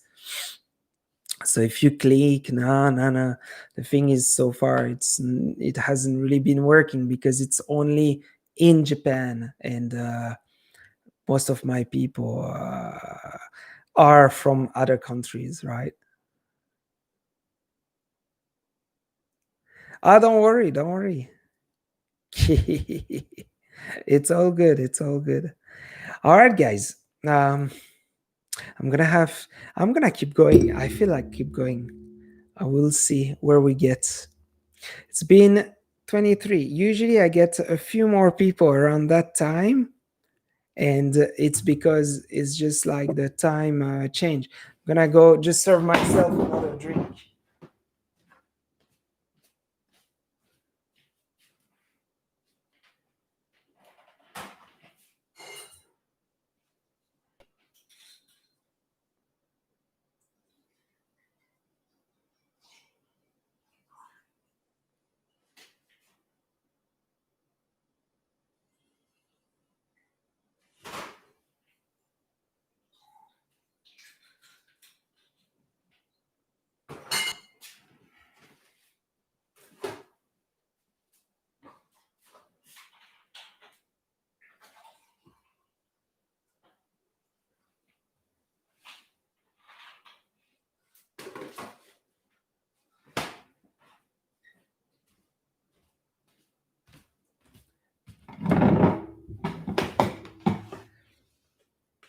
I'm surprised that I have 6 people. I'm pretty sure this thing is dead. I don't see why I would have 5 people still watching me. Like every time I'm asking, like here it's telling me that I have 5 people watching me at the moment, but I don't believe it. I don't think I have 5 people. It's not possible because, or you guys are very being silent, or you're just hearing it on the background. I mean, Ross, I know all the time he's listening to it on the background. He's probably working or doing something, but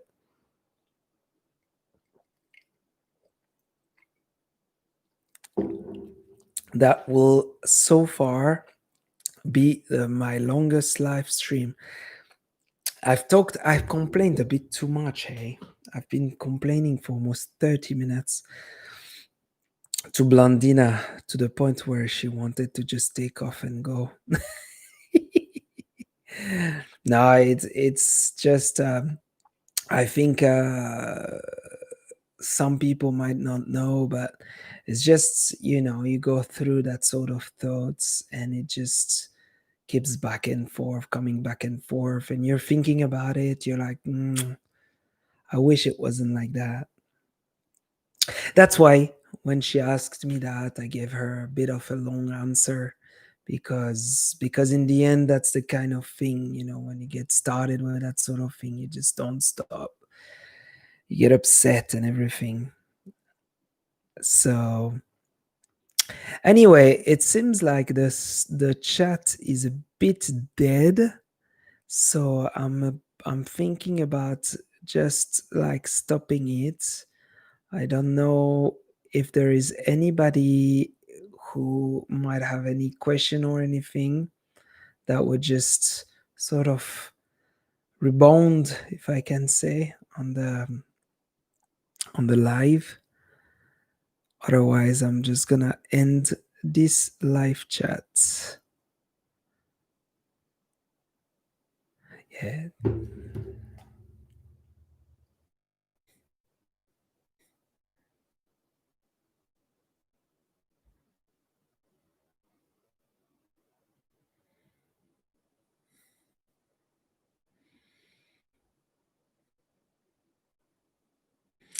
All right, guys. So I'm just gonna end this live chat. So it was a pleasure. 3 hour, 3 hours and 40 minutes. I really enjoyed doing this live. It's been a long live. I actually got a few like people donating, more than a few, if I can say. It was great. I enjoyed it, and I'll keep going. Yeah, that's the thing when you do a long live chat like this. Like, it's just live chat, live stream. It's you get to a point where you just don't know what to say anymore, or you said too much. I might have said too much today. All right, love you all, guys. Take care.